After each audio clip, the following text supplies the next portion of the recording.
Si Robert Bresson te dijera que tu película se parece a la foto de una ciudad y no a la ciudad en sí, no te sentirías muy bien, ¿verdad?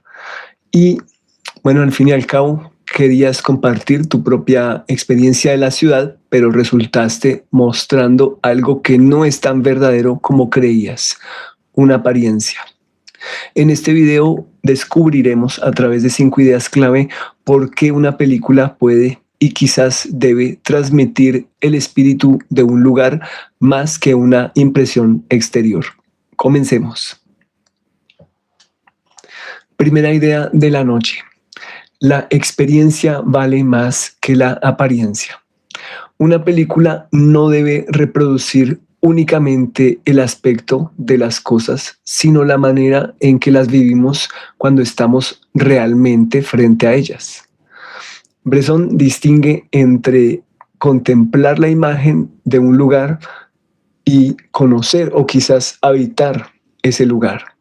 La diferencia no está en la fidelidad visual, sino en la experiencia en sí, la verdad o el misterio que suscita en alguien, o sea, en ti, director o directora, realizador o realizadora, y cómo logras transmitir esa sensación, ¿cierto? Esa cadena de experiencias.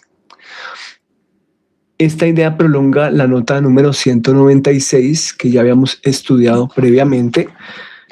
Recordemos que estamos leyendo de lunes a viernes una nota a la vez de nuestro libro Notas sobre el cinematógrafo de Robert Bresson. Vamos a devolvernos a la 196. Dice, creer. Teatro y cine, alternancia de creer y no creer. Cinematógrafo, creer continuamente. El cinematógrafo de Robert Bresson, o sea, lo que él denomina su propio cine como cinematógrafo, para distinguirse del cine de los demás, que según él es teatro filmado.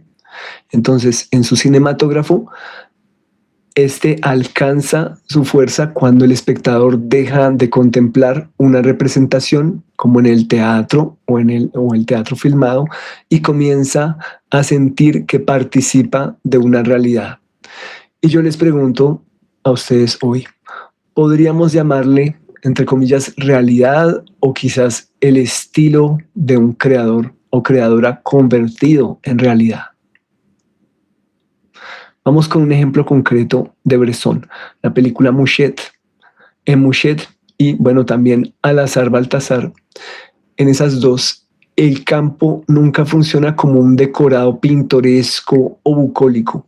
Se experimenta como un espacio vívido, áspero, cambiante, que puede ser bonito a veces o incluso por momentos agresivo, peligroso, indómito o hasta sórdido. Vamos con la segunda idea de la noche, la dimensión temporal. Una ciudad o una casa nos afectan por la acumulación de recorridos, sonidos, esperas, recuerdos. Una fotografía suele inmovilizar esa riqueza en un único instante. Bresson nos invita a pensar que los lugares poseen una duración propia también. El cinematógrafo puede hacer visible esa temporalidad sin necesidad de explicarla. ¿Cierto? No tiene que representarla, sino que simplemente se da. El tiempo pasa. El tiempo no está jugando a actuar como el tiempo, ¿cierto? El tiempo es. Esta idea conecta con las notas que ya hemos estudiado acerca del ritmo. Si el ritmo organiza la experiencia, también organiza nuestra relación, por ende, con los espacios, ¿cierto? Y con los lugares, con los objetos, con las personas.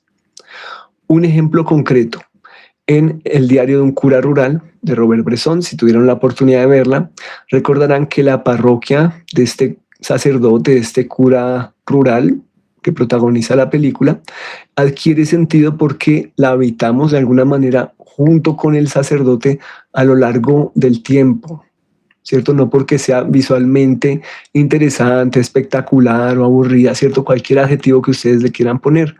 No, la estamos habitando y estamos pasando el tiempo, ¿cierto? Estamos desarrollando un vínculo con ese edificio, ¿cierto? Con esa parroquia concreta o simbólica. Vamos con la tercera idea de la noche. La emoción nace de la relación con el espacio. La tristeza o la belleza de un lugar, como ustedes lo ven en nuestra nota de hoy, no pertenece al lugar aislado, sino a la relación que establecimos con él, ¿cierto? Llámese casa, ciudad, campo. Es el resultado de la experiencia, podríamos decirlo así en pocas palabras. Esta nota desplaza la emoción desde la imagen hacia el vínculo con lugares, objetos, atmósferas, personas. No es el paisaje el que contiene, entre comillas, la tristeza, sino que es la película la que construye poco a poco una relación entre ese paisaje o esa casa, ¿cierto? O esa calle o ese campo y nuestra percepción. Esto de alguna forma dialoga con la nota 173. Vamos a leerla. La 173 de nuestro libro dice: ahonda en tu sensación, mira lo que hay dentro, no la analices con palabras, tradúcela en imágenes hermanas, en sonidos equivalentes. Cuanto más neta sea, más se afirma tu estilo. Entre paréntesis dice: estilo, todo lo que no es técnica. Cierra paréntesis. Entonces la emoción no se ilustra, sino por el contrario se hace surgir mediante relaciones, ¿cierto? Ya tenemos también varias notas que estudiamos en las cuales podemos decir que Bresson no está en contra de los sentimientos, no está en contra de las sensaciones, sino que él quiere que se construyan es en el montaje cinematográfico, ¿cierto? A través de las relaciones entre imágenes e imágenes, imágenes y sonidos, sonidos y sonidos, ¿cierto? Silencios también. Entonces, silencios y sonidos, silencios y silencios, podríamos decir. Entonces, a través de esas relaciones es que se construyen sentimientos y emociones. No es porque un modelo o una modelo diga, estoy sintiéndome así, estoy sintiéndome así, ¿cierto? No. Entonces, se van a construir a partir de relaciones, ¿cierto? De disposiciones de esos elementos. Vamos con un ejemplo concreto. En Al azar Baltasar, otra película de Robert Bresson, si tuvieron la oportunidad de verla, recordarán que las casas, los establos van cambiando de significado, ¿cierto? Afectivo a medida que pasa el tiempo, gracias a las elipsis. En un momento son el lugar de la niñez, ¿cierto? El lugar en el que jugaban Jack, Marie, Baltasar y una hermana de Marie, ¿cierto? Esos son los personajes. El tiempo va pasando, luego ya son adolescentes, luego ya son jóvenes con más edad y se separan. Después, cuando Baltasar cambia de dueños y regresa por azar a esta especie de hacienda, ya el establo adquiere una connotación de lugar de castigo, ¿cierto? De trabajo, ya no es el lugar de juego, ¿cierto? Es lugar de explotación, lugar de tortura de alguna manera, ciertos golpes hacia el animal. Igual que con los humanos, ¿cierto? También van cambiando las percepciones sobre los lugares, los roles en los lugares, y hacia el final de filme vamos a ver que la casa abandonada, ¿cierto? Esas casas que tenían un valor sentimental, ¿cierto? Un valor pintoresco, se va a convertir en el lugar en donde Marie es abusada, ¿cierto? El lugar donde estos chicos, la pandilla de Gerard, pues se va a sobrepasar con ella, ¿cierto? Y cambia totalmente el significado de la casa o las casas de campo. Cambia la forma en que se les mira, cambia la forma en que se les muestra. Vamos con la cuarta idea de la noche. La belleza cinematográfica no es fotográfica, ¿cierto? Y ahí llega una gran pregunta: ¿qué es la belleza en el cine? ¿Qué es la belleza en el cinematógrafo de Bresson, ¿cierto? ¿Y qué es la belleza en general, ¿cierto? ¿Qué es la belleza en el arte? Una imagen cinematográfica puede ser profundamente, entre comillas, bella sin buscar la perfección plástica de una fotografía, si es que hay fotografías plásticamente bellas, ¿cierto? Y recordemos que Robert Bresson fue contemporáneo también de otro Bresson, Henri Cartier-Bresson, ¿cierto? Casi que vivieron, casi que nacieron por los mismos años, casi que murieron por los mismos años. Entonces, pues son dos historias del siglo XX, ¿cierto? Son dos artistas que se relacionaron de forma totalmente distinta con la fotografía. Bresson también tomó fotos, lo hemos hablado aquí en este espacio. Bresson fue un fotógrafo, por un lado surrealista, por otro lado fotógrafo también comercial, ¿cierto? Tuvo esas dos facetas. El paisaje lunar es una fotografía bastante conocida de Robert Bresson, surrealista. Son, si ustedes recuerdan, unos cepillos de dientes que pareciera que estuvieran realmente sobre la superficie de la luna, ¿cierto? Si pueden buscarlo en internet. También tiene su trabajo como fotógrafo para Coco Chanel, ¿cierto? Fotógrafo de accesorios, fotógrafo de joyería, fotógrafo de moda, antes de ser cineasta. Bresson critica una tentación permanente del cine, confundir la belleza con la composición impecable o la iluminación genérica de postal, ¿cierto? Eso es lo que podemos asumir a partir de la lectura de sus notas, a partir de las entrevistas que están en el libro Bresson por Bresson, ¿cierto? Un libro de entrevistas oficial, ¿cierto? Dentro de ese canon de Bresson, editado por su viuda, Mylène Bresson. Tiene entrevistas entre 1943 y 1983. No significa que todas estén ahí, ¿cierto? Ya lo hemos hablado también en otros episodios. Pero hay unas muy interesantes, ¿cierto? Son claves, ¿cierto? Es clave leerlo también. Entonces, para Bresson, la verdadera belleza, según lo que podemos asumir o deducir a partir de la lectura de sus notas y las entrevistas, esa belleza nacería de la inserción de una imagen en un flujo de tiempo junto con otras imágenes, sonidos, silencios y ritmos. Y aún así nos preguntamos, bueno, ¿podría definirse nuevamente el término belleza al interior del cinematógrafo de Bresson? Puede que belleza equivalga a verdad, puede que belleza equivalga a esencia, autenticidad, ¿cierto? Quizás al final de nuestra lectura de las notas podremos tener una idea más amplia, ¿cierto? De lo que podría ser la belleza dentro del cinematógrafo, que es, repito, el cine versión Bresson, ¿cierto? Y ahí podamos deducir o construir una posible tentativa, ¿cierto?, acerca de la belleza en Bresson y en su cinematógrafo.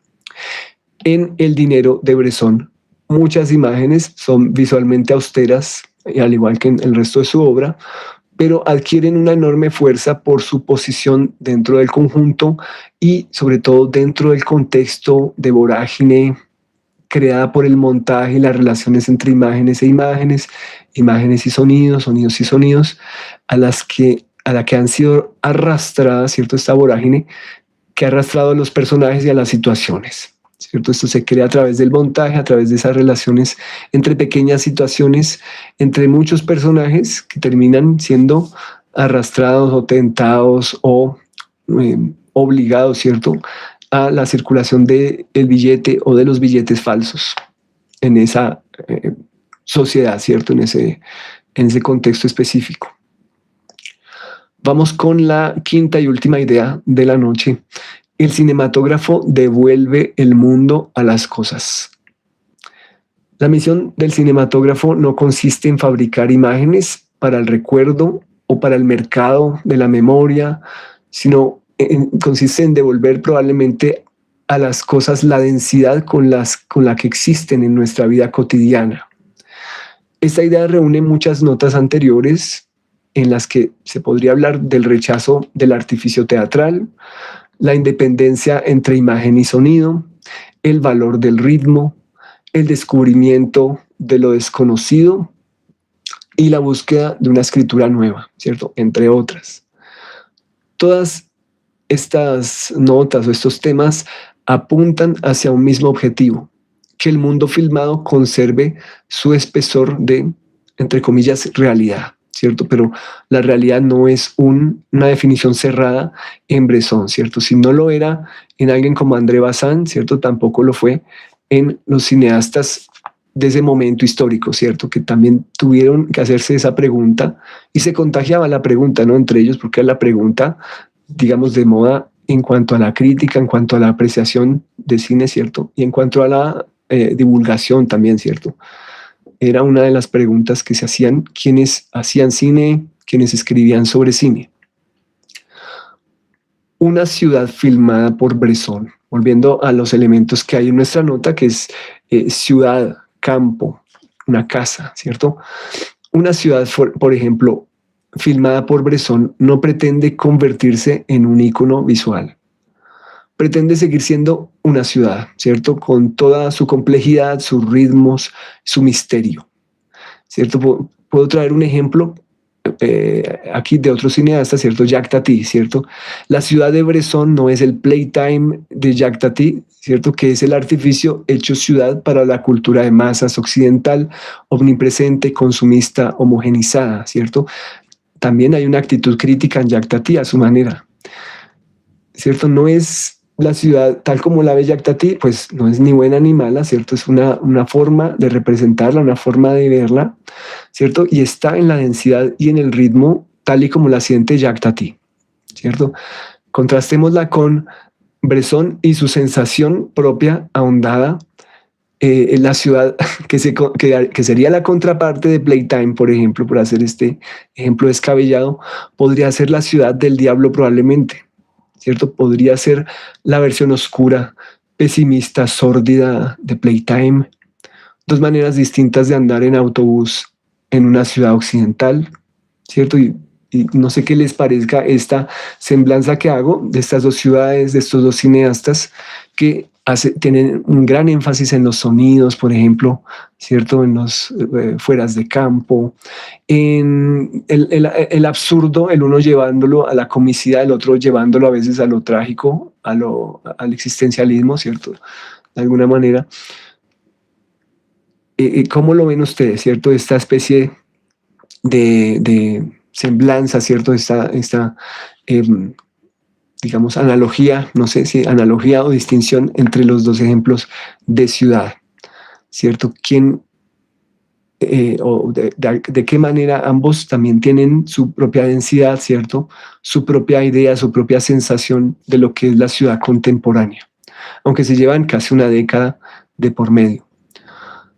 Vamos a otra ciudad de Bresson, ¿cierto? La ciudad de Pickpocket, casi 2 décadas antes del Diablo probablemente y una década antes de Playtime de Jacques Tati. En Pickpocket, París no aparece como una postal, es una ciudad recorrida, respirada y habitada, ¿cierto? Con sus ritmos también característicos, sus espacios públicos, sus horas de congestión, una ciudad cuya presencia influye silenciosamente en cada uno de los gestos únicos e inimitables de su protagonista Michel, ¿cierto? Si vamos de lo general a lo particular. Es una manera de verlo, ¿no? Quizás no estén de acuerdo conmigo porque no podremos decir que esa es la ciudad la que produce a esos Micheles, ¿cierto? O pickpockets. No necesariamente, ¿cierto? Puede ser que estoy conectando dos cosas que quizás no se puedan conectar, pero él es uno de los individuos en esa ciudad, ¿cierto? Y él se tiene que adaptar a la ciudad. Y él también, a través de esas dinámicas de las ciudades que también roba, ¿cierto? Se vale de ellas para lograr sus cometidos, ¿cierto? Puede ser otra forma de ver la ciudad, no sé, creo que esto podría abrir ciertos caminos si les interesa ahondar más en el tema, ver de qué manera esas construcciones de ciudad en Bresson, pues, pueden, repito, tener su densidad, transmitir su experiencia propia, su visión de mundo, ¿cierto? Su visión de la humanidad. Bueno, estas fueron nuestras 5 ideas en relación con la nota que estamos estudiando. Veo que hay un comentario, enseguida lo leo, entonces vamos a hacer la conclusión. Somos conscientes de que en el cinematógrafo no conservamos los lugares como conservamos las fotografías de esos lugares, que a su vez congelan el tiempo. Por el contrario, los recordamos como experiencias abiertas, incompletas, llenas de sonidos, de recorridos, de afectos. Una ciudad, un campo, una casa, según Bresson, viven gracias a los ritmos que los rodean, a los sonidos que los prolongan, al tiempo que los atraviesa y a las presencias que los habitan. ¿Cierto? Entonces, bueno, esta nota es muy rica porque nos junta varias ideas, ¿cierto? La idea de esas bellezas, tristezas, ¿cierto? Esas especie de categorías, ¿cierto? Esas etiquetas, podríamos llamarles, esos conceptos grandes para otros que, claro, estarían ahí tentativamente listos como para ser definidos, ¿cierto? Pero no vamos a hacer ningún tipo de definición, lo vamos a dejar abierto también.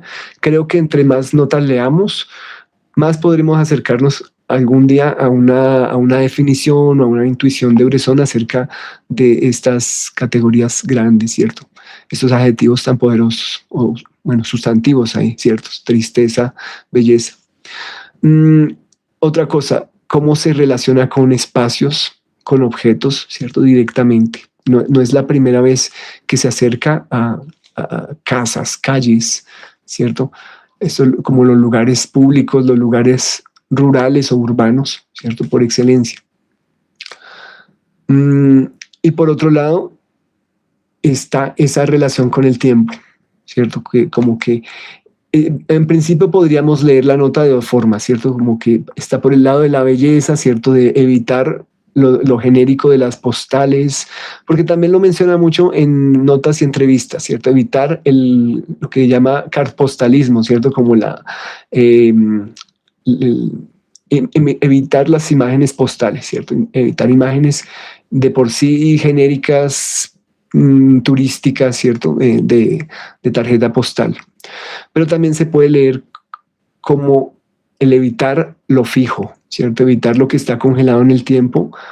¿Para qué? Para mostrar el tiempo, para, si podemos hablar en esos términos, esculpir en el tiempo, ¿cierto? Que ya vendría ese concepto y libro de Tarkovsky más o menos una década después de Notas sobre el cinematógrafo, ¿cierto? Vendría ya hacia mediados de la década de los 80, ¿cierto? Básicamente.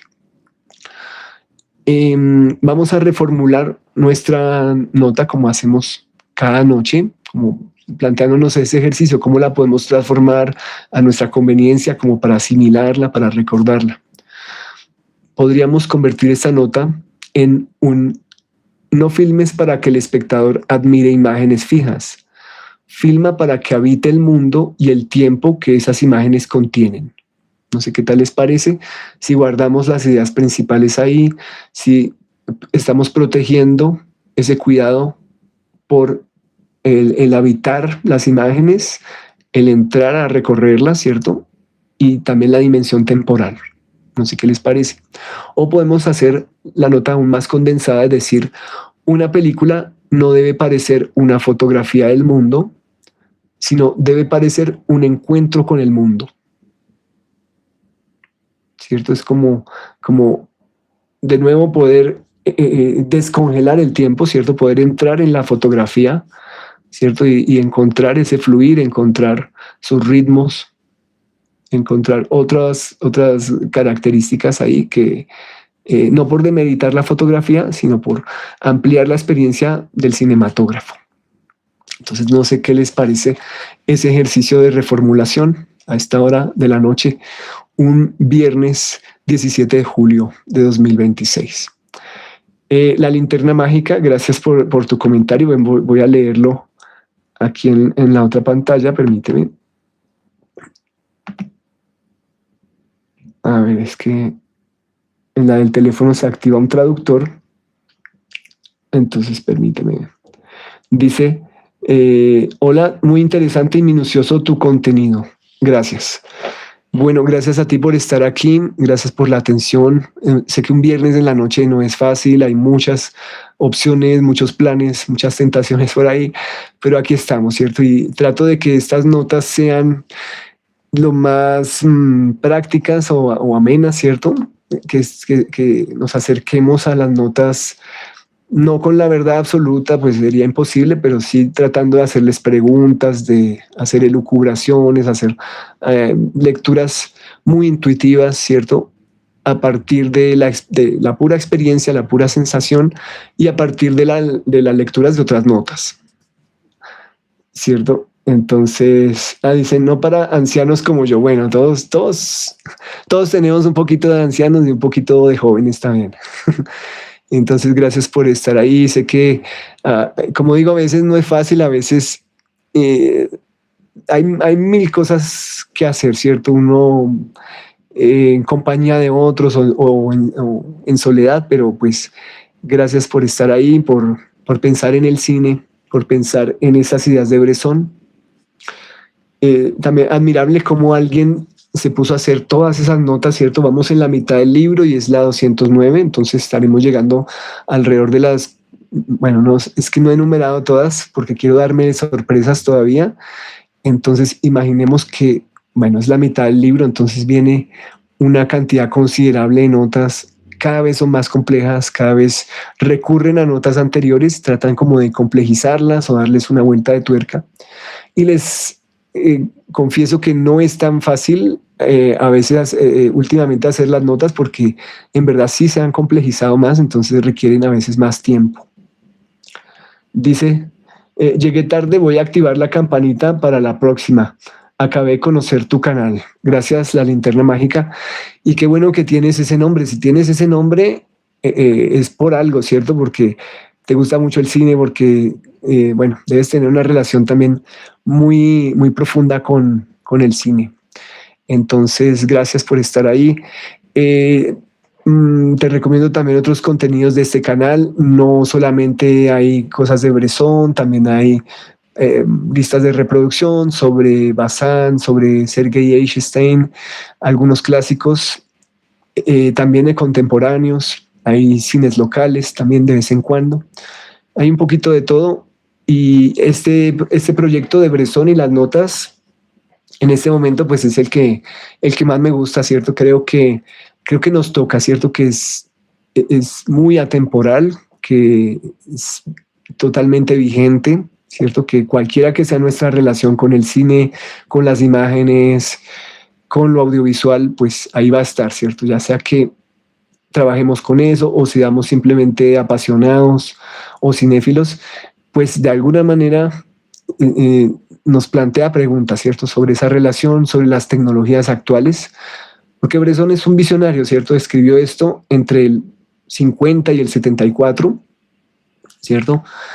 Y estamos viendo cómo todavía tiene repercusión, ¿cierto? Incluso yo pienso que va a abrir más discusiones cuando simplemente aún más y más y más la producción de imágenes generadas por inteligencia artificial, cuando se adquiera más realismo aún, ¿cierto? Más control sobre esos prompts, sobre esa producción que ya se empieza a hacer, ¿cierto?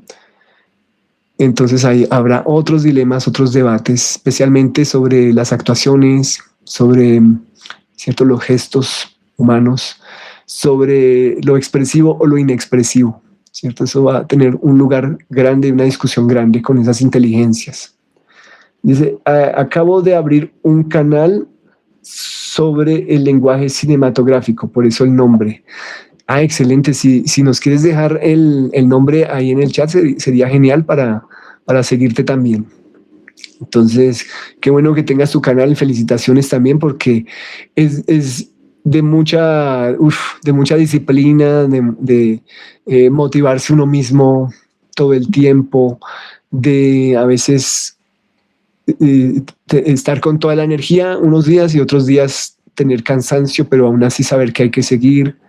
Entonces, todo un reto y un motivo para hacer muchas cosas, ¿cierto? Es una autovalidación de uno también para darse moral, ¿cierto? Hay días difíciles, pero uno recuerda, cierto que tengo un canal y bueno, y eso me da toda la energía, ¿no? Para continuar.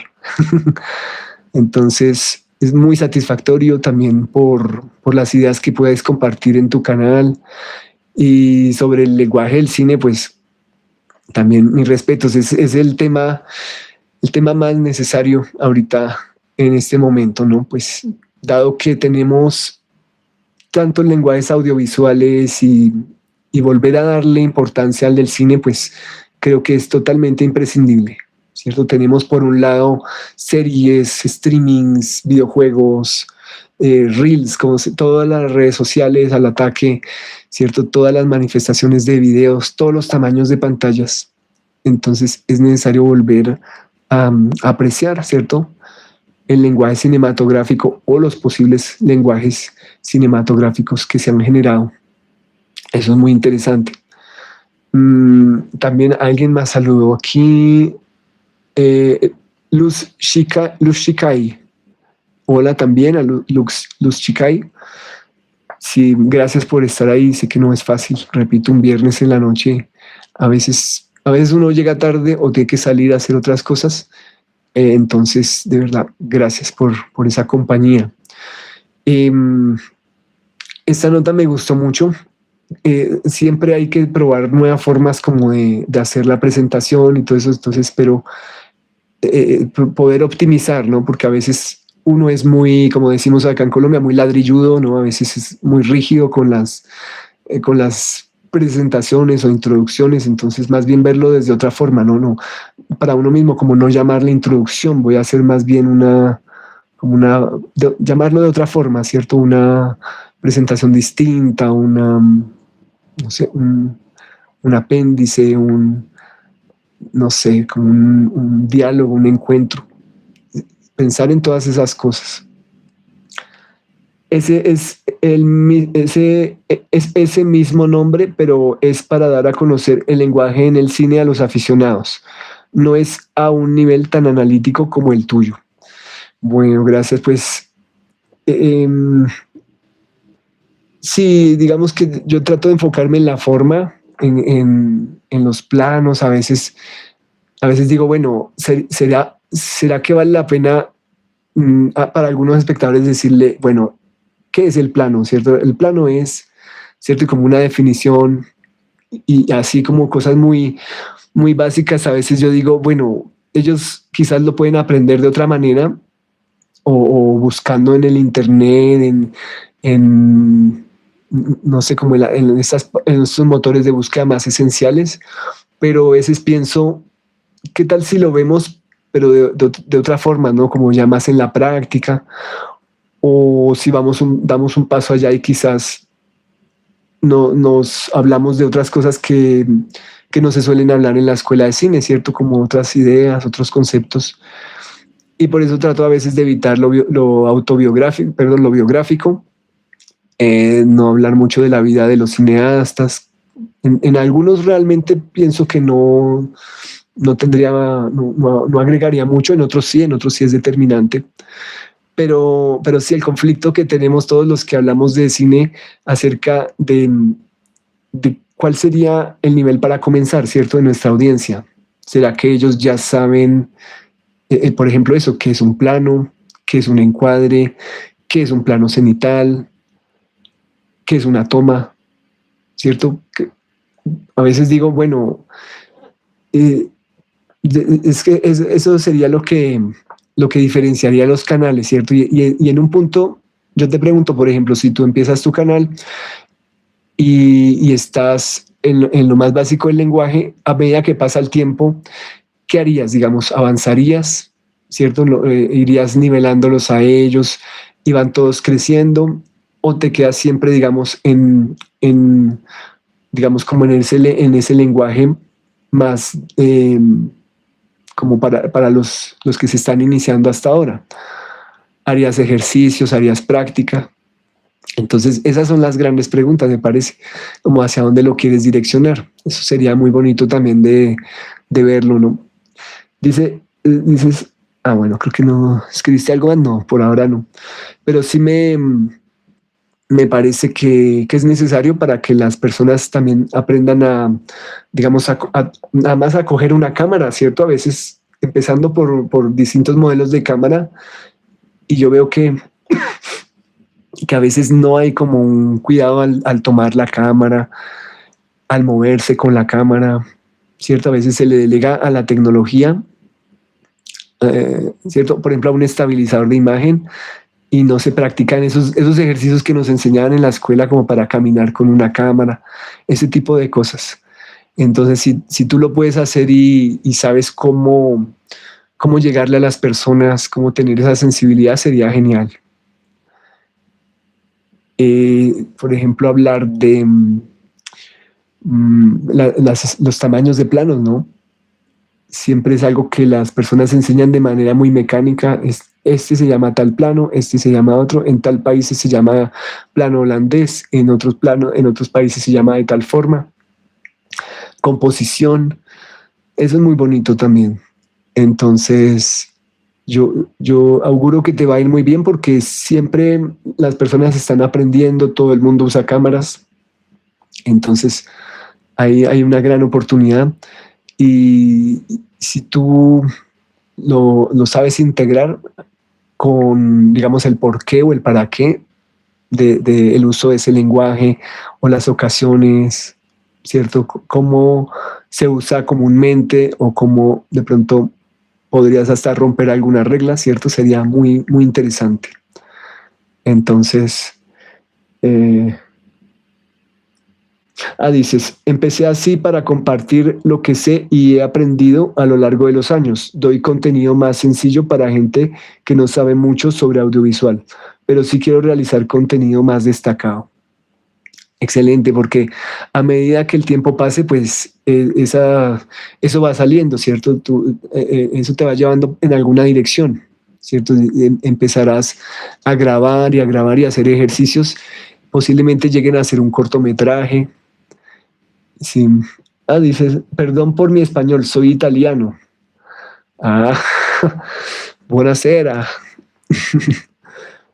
Entonces, no, pero es un italiano excelente, ¿no? No parecía que, o sea, lo veo ahí y es un italiano excelente. Entonces, no, auguri. Con eso, muchos éxitos con ese proyecto. Entonces, no, qué genial, porque además, bueno, depende de dónde estés, no sé si estás en Italia, si estás en otro país, eh, también va a haber unas demandas muy específicas, ¿cierto? A lo que ciertas poblaciones requieren más en algunos lugares que en otros, ¿cierto? Muchas, mil gracias, bueno, con gusto.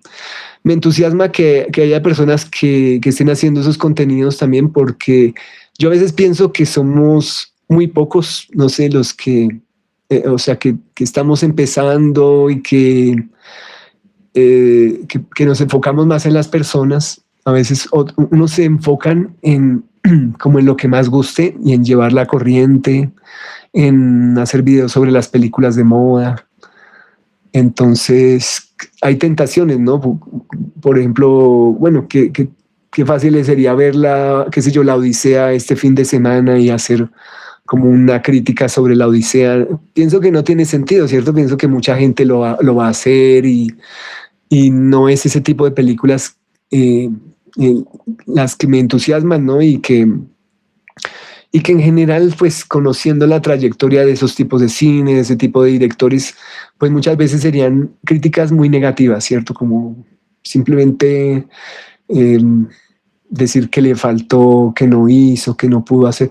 Y pienso que eso no tendría tanto sentido como si descubrir una serie de películas que más bien tienen unos hallazgos importantes, que no han tenido casi atención en la historia del cine o en ciertas culturas o en ciertos países a los que no se les presta atención, que no tienen una maquinaria económica transnacional detrás, ¿cierto? Que esté inflando el presupuesto y promocionándolas, ¿cierto? A pesar de sus calidades. Entonces, pues es a veces tentativo, ¿no? Como hacer un video de una película, um, ¿cierto? Como box office o la película de la que se hable de moda. Y creo que no se aportaría mucho. Más bien es mejor dedicarse a, primero, esas obras por allá relegadas en la oscuridad, ¿cierto? Que necesitan salir a la luz. Segundo, a cosas que, bueno, que pueden que no sean tan oscuras, que sean más bien clásicas, que hayan tenido sí un lugar como hitos en la historia del cine porque son modélicas, porque son un ejemplo a seguir, ¿cierto? Porque abrieron un camino, porque cambiaron un paradigma, qué sé yo, pero también tratar de decir algo que ojalá no se haya dicho sobre ellos y ellas, ¿cierto? Sobre esas obras, sobre esos autores, esas autoras. Entonces, ahí estaría. También hacer conexiones. Ah, dices que vives en México. Bueno, excelente, porque yo me sorprendo, la mayoría de las personas que ven este canal son de México, entonces las saludo de manera muy especial.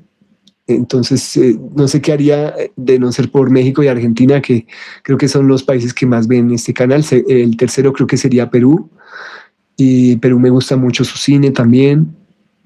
Entonces, yo espero en algún momento también como agradecer esa sintonía con videos acerca de cine mexicano, cine argentino, más cine peruano. Entonces, llegará el momento. Entonces, ahí vamos por partes. Sé que a veces es un poco injusto dedicarse a cineastas europeos, ciertos críticos europeos. Me parece que es como por empezar por como por digamos, las bases, ¿cierto? De algunas teorías de cine o formas de apreciar el cine. Lo que pienso es que nos van a dar herramientas conceptuales que de pronto después hasta vamos a derribar, ¿cierto? Vamos a cuestionar. Entonces sí, mi deseo es empezar a hablar después de cine de tercer mundo, tercer cine, ciertos cines de periferia, y creo que en algún momento ese será el rumbo del canal, ¿cierto? Ya dejar a un lado estos maestros, ¿cierto? Estos clásicos, desmarcarse de ellos, de ellas, pues también espero que lleguen unas ellas también por ahí, y, y seguir con aquellos quizás más de caminos más oscuros, ¿cierto? Me refiero a cineastas, sí, del tercer mundo, de países en desarrollo, cineastas políticos, ciertos cineastas que no han tenido otra opción, ¿cierto?, que hacer cine contestatario en diversos lugares del mundo, y ese va a ser el camino.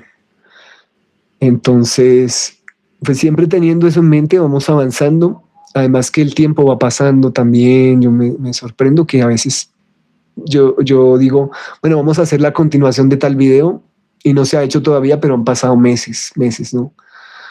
Y ahí seguimos. Pues hay cosas quizás más urgentes que otras, hay prioridades, hay como unos temas de los que hay que hablar primero como para que sirvan de trampolines a otros, para que sirvan de bases conceptuales para otros.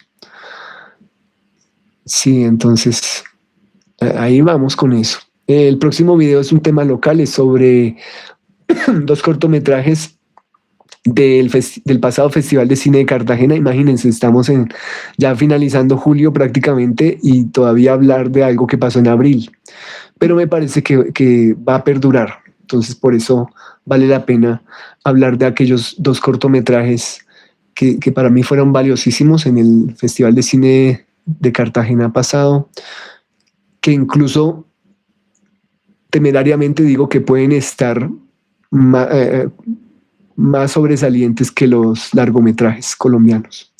Entonces, dos cortos colombianos que hay que atender más que los largometrajes colombianos, aunque no digo que no hay que ver los largometrajes colombianos, ¿no?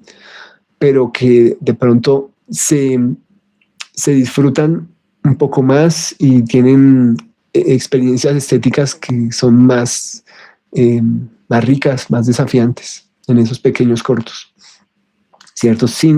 Repito, sin hablar mal de los largos, ya se dijo lo que tenía que decirse también en otro video, lo bueno y lo malo, pero entonces es momento para rescatar ese par de cortos que a mi juicio pues fueron excepcionales, ¿cierto? La rompieron. Sí, entonces hay mucho que hacer en un canal y yo te felicito nuevamente porque vas a tener un gran reto,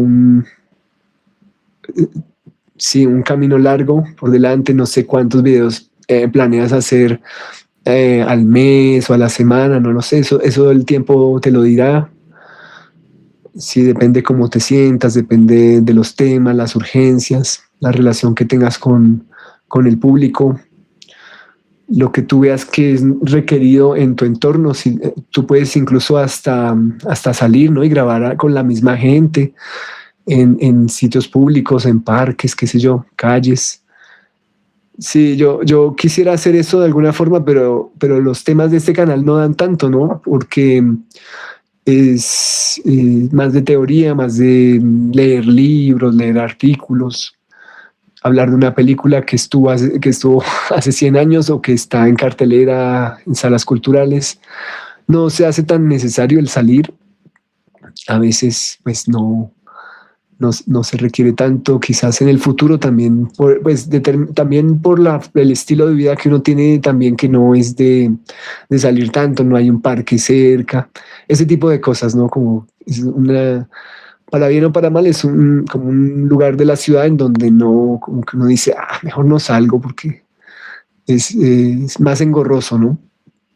Pero si fuera, digamos, si viviera como en un lugar así, en las afueras de la ciudad, como en un campo con un clima más cálido o algo así, pues ustedes me ven con bufanda. Yo tengo unos problemas ahí respiratorios que a veces también impiden eso, el salir mucho a lugares.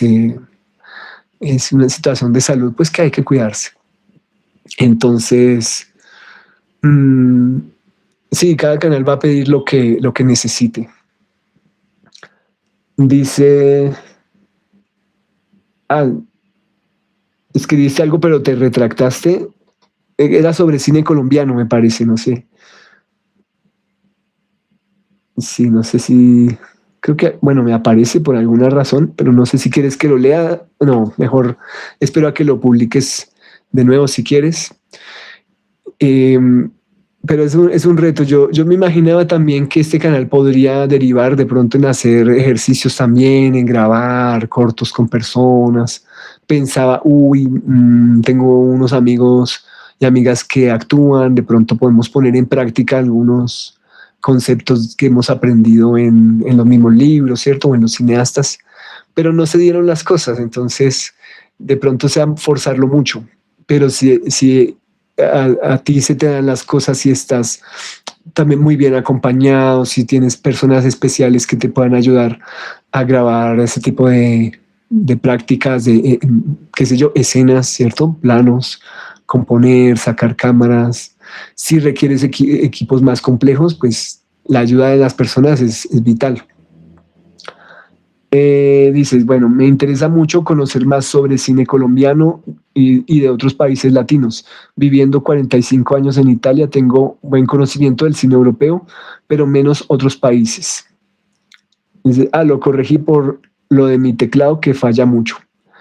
Sí, entonces, claro, ahí tienes todo el conocimiento de Europa, tienes, bueno, lo que has descubierto en México, que también es un país fantástico por el hecho de que leen mucho, eso me encanta. Es de los países en donde más se lee, donde hay más librerías. No he podido ir, pero pues sé de primera mano, pues personas que han estado ahí, que viven ahí, me cuentan muchas cosas maravillosas de sus librerías, de la cineteca. Em, entonces, pues todo, mucha envidia, ¿no? De la buena, pues de estar ahí, de recorrer, de ir por textos, de buscar libros nuevos o de segunda. Mm, Nada más en la época del DVD, tuve un amigo que me traía DVDs piratas de allá, de México, ¿cierto? Y los compraba así en la calle, imagínense en esa época. Y me hablaba de bellezas, ¿no? También la gastronomía y todo. Sería muy, muy bonito poder ir por primera vez como en un plan muy cultural, ¿cierto? En solamente libros, solamente películas. Eso para empezar. Em, no sé, la cultura del libro es algo que me preocupa porque acá en Colombia realmente no se lee mucho. Son muy contadas las personas que uno ve leyendo y leyendo, digamos, como a eso, como a un nivel de leer teoría, ¿cierto? Más allá de leer no ficción, es como leer teoría, ¿cierto? Leer historias especializadas de alguna disciplina. Solo personas como ya con muchos estudios son las que lo tienen que hacer y pareciera que lo hacen más por obligación que por placer. No es usual encontrarse ese tipo de personas en lugares públicos o en trabajos o en círculos eh, incluso cercanos a las artes, incluso entre personas que han estudiado, no es tampoco muy común. Por eso digo que las personas que leen es porque trabajan con algo y leen para su trabajo relacionado con eso de artes y humanidades, entonces tienen que leer mucho, pues son profesores, profesoras mínimo, o son investigadores, son artistas. Mm, hay personas que hacen doctorados, pero lamentablemente no leen tanto. Sí, es paradójico. Solamente para hacer sus proyectos para graduarse y ya no vuelven a leer ni a escribir tanto. Entonces, lógicamente, eso es controversial decir eso, ¿no? Pues conozco algunas personas, no es la mayoría. Pues, no quiero decir que todos o la mayoría sean así, pero sí unas personitas que saben quiénes son.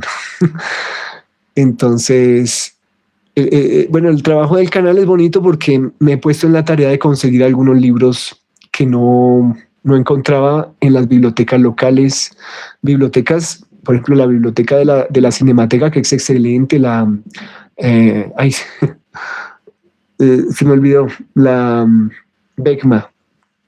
Le hice un videito pequeño una vez, un corto. La Becma es excelente, tiene unos libros geniales de hace varias décadas. Les falta comprar algunos de los más recientes, a la Luis Ángel Arango también, les falta comprar de los más recientes. Y es que han salido tantos libros en los últimos 10 años, ustedes no creerían de todo lo que sale en diferentes idiomas. Es una edad de oro de la publicación, mucha gente lee todavía en digital, pero bueno, son estilos, yo no estoy ni en contra ni a favor, pues cuando puedo leo en papel, cuando puedo leo en digital, no hay lío. Pero sí es emocionante. No es que uno sea un come libro, porque hay libros que no hay necesidad de leerlos todos completos, y uno no los puede leer por capítulos a medida que los va requiriendo. Sí, cuando los capítulos no se conectan así eh, demasiado, digamos.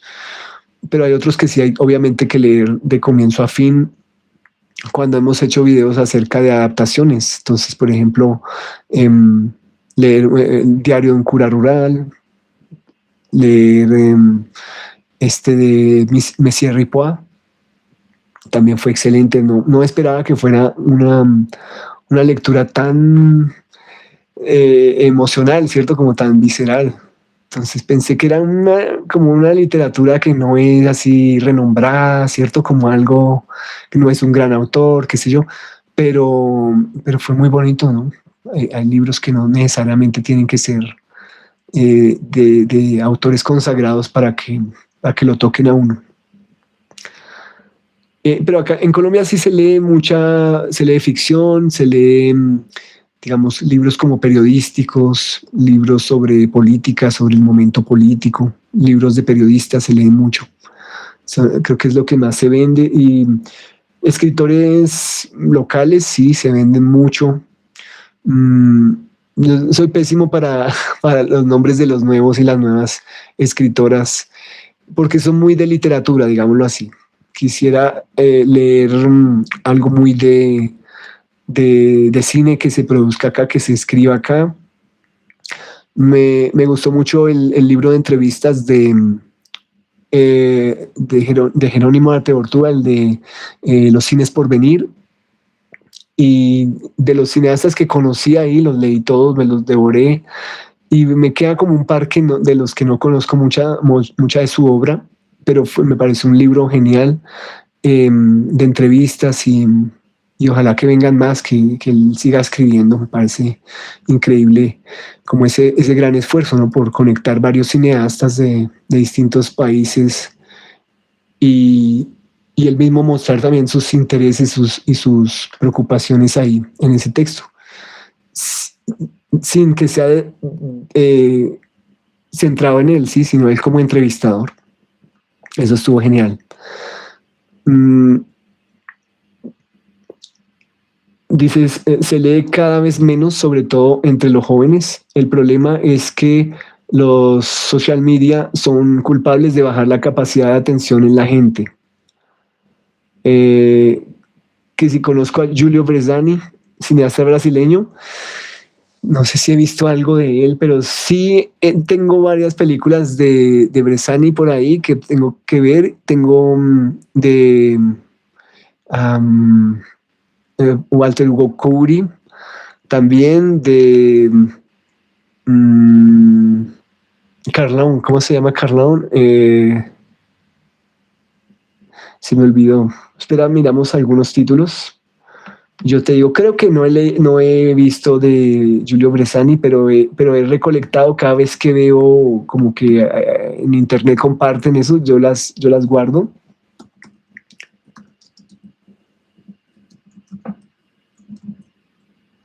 A ver, tengo que ver también películas de Ana Carolina, también. A ver, él tiene, por ejemplo,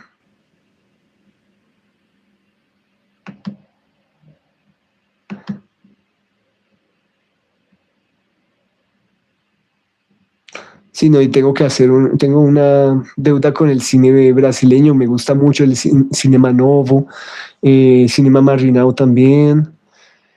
Mm, matou a familia y fue al cinema. Esa es súper famosa de él, pero no la he visto todavía. Memorias de un estrangulador de Loiras, también famosa. Lágrima Pantera. Tengo que verlo. Tiene una versión de Brás Cubas.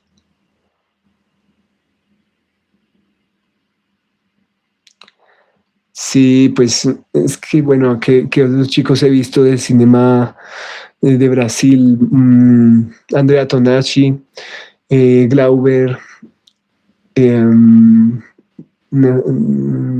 Nelson Pereira dos Santos, creo que no he visto nada de él. No.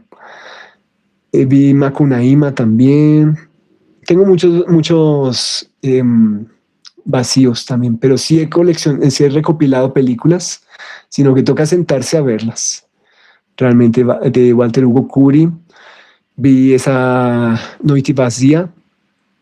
em, ¿Qué más he visto de ahí? Me gusta el de Jardín de las Espumas.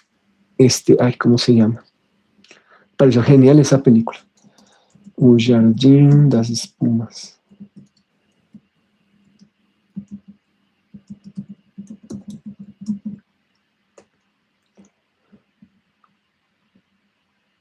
O Jardim das Espumas.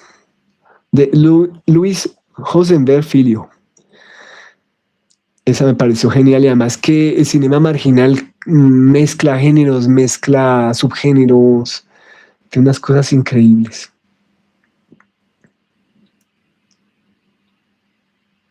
Sí, sí, no sé, ¿te gusta ese cine? Entonces también es genial, pues he visto, ¿qué otras cosas? Eh, bueno, Pichochi, eh, Limichi, Nairo Peixoto, ¿qué más? Mm, Me interesa mucho la figura de este crítico que murió hace poco. ¿Cómo se llama él? Jean-Claude. No sé si te acuerdas. No, mi memoria es fatal, lo siento. Y es que cada vez que hago estos videos, de verdad es un ejercicio así brutal de memoria, de todo eso tengo que hacer mis apuntes aquí porque hay muchos nombres. A ver, escribiste ahí.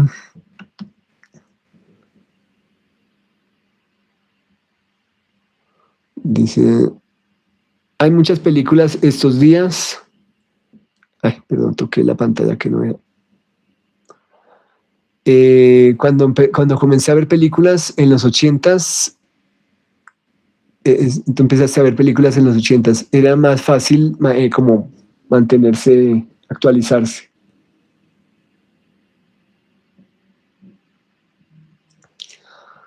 Sí, eso se olvida. Jean-Claude, ¿dónde está? Y tengo un librito de él. Espérame a ver si lo encuentro. Permíteme un momentico que aquí lo tengo.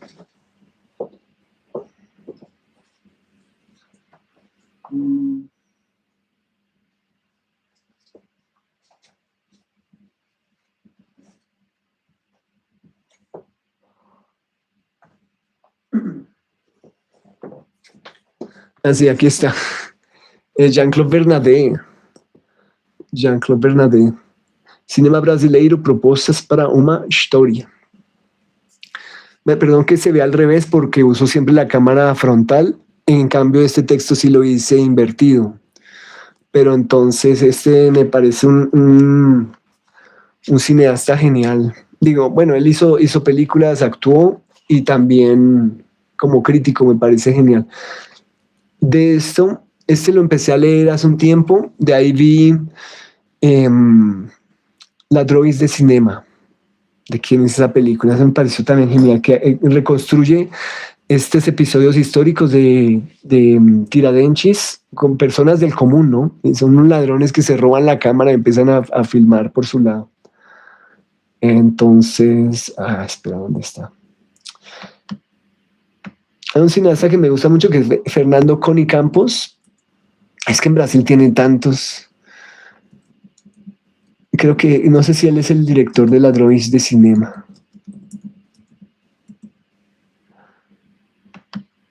Ladrones de Cinema. No, espera. Sí, es Fernando Coni Campos. Eso, precisamente le estaba pensando. Ese director me parece muy interesante. Esa película es muy interesante y el libro habló sobre ella y gracias a este librito la conocí.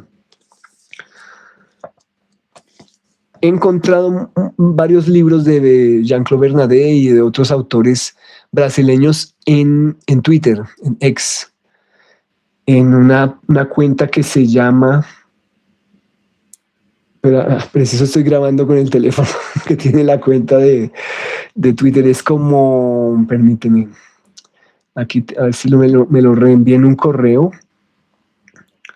Yo creo que sí, porque me interesa, es que me parece que los libros en este momento más difíciles de conseguir son los de Brasil, porque a pesar de que somos un país vecino de Brasil, pero hay una gran selva, ¿no? Entre los dos países y no hay una infraestructura como de correos o no es fácil comprarle los libros.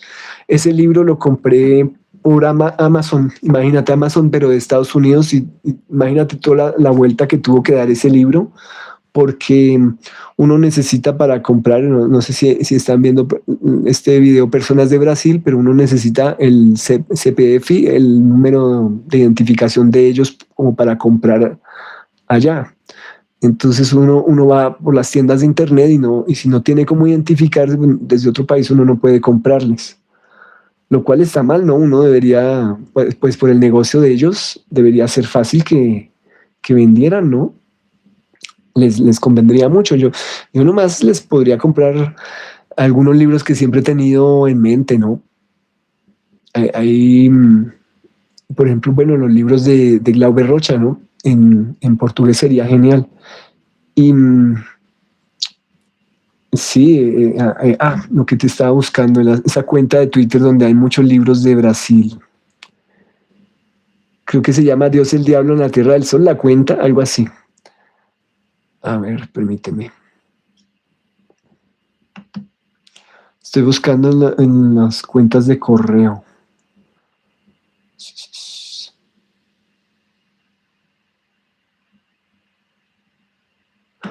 Eso, ya lo abrí. Sí, la cuenta se llama Deus Okiavo, na Terra do Zou. Es @acervo libro cine. Sí, es genial porque ahí están los links para bajar de Google Drive. Entonces, hay unos libros increíbles. Por ejemplo, estoy viendo uno de Cinema Experimental e Artes Visuais no Brasil. O caso da guerrilha artística. Entonces, a mí personalmente me gusta mucho el cinema marginal porque tiene, digamos, las propuestas más extravagantes, ¿no? Quizás lo que no se atrevió a hacer el cinema nuevo, sí lo hizo el cinema marginal porque tenía menos medios, porque era más libre, porque no tenía nada que perder, ¿cierto? Y realmente es más ecléctico, me parece. Pero bueno, es desde lo poco que he visto, ¿no? Pero eh, a juzgar por el cine de Andrea Tonacci y de Luis, este que les comenté, Luis Rosenberg Filio, me podría dar esa impresión. Pero igual hay muchos cineastas allá, hay mucha gente. Em, ¿De quién es el bandido de luz vermelha? Espera, ese es se me olvida, bandido, ese es Rogerio Sganzerla. Sí, dices que es difícil ver películas aquí donde vivo.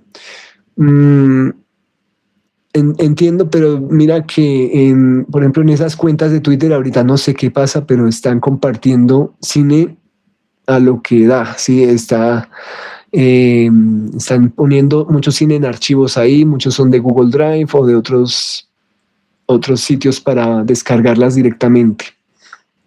Entonces vale la pena en conseguir ese tipo de películas porque son de arte. La gran mayoría son películas que, digamos, yo imaginaría, ¿no? Que no, ni siquiera son perseguidas por esas instituciones antipiratería porque son películas demasiado al margen, ¿sí? No sé si alguien tenga los derechos o si alguien realmente se moleste porque están compartiendo eso. Em, y hay cuentas a las que tú les puedes decir, ellos dicen, díganme qué títulos les busco, y tú les escribes, búscame X o Y. De un italiano mira, que es Folco Quilice, no sé si tú lo conoces. De cuando hice la serie de ¿Qué es el cine? De André Bazin, hay un artículo que no he podido hacer porque esa película no la he podido ver, de Folco Quilice.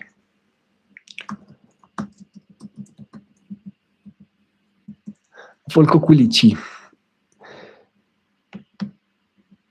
Es una de las que Bazán habla, pero es El último paradiso.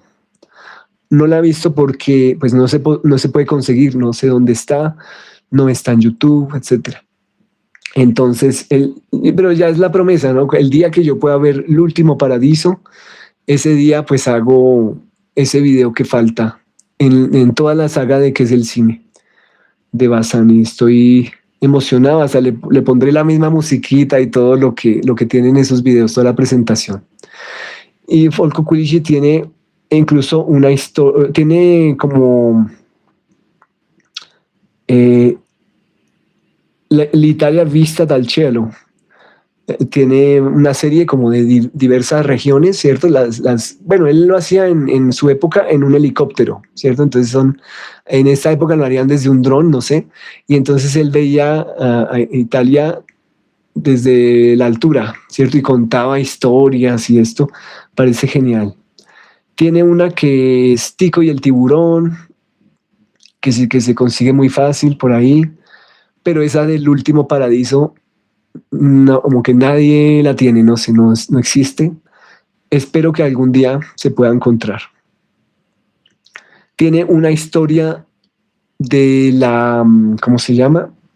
De la Una historia de Italia muy larga, ¿cierto? Pero se llama, espera a ver si encuentro el título.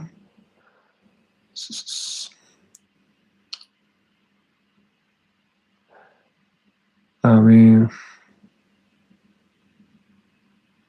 Es una historia de, creo que es desde la creación de la República.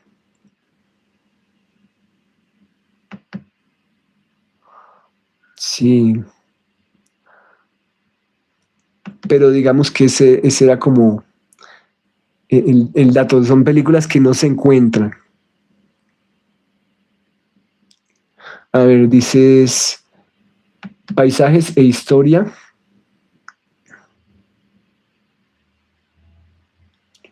A ver. Sí, sí, porque, por ejemplo, yo vi uno de esos, no sé si era el de Lombardía o cuál. Espera,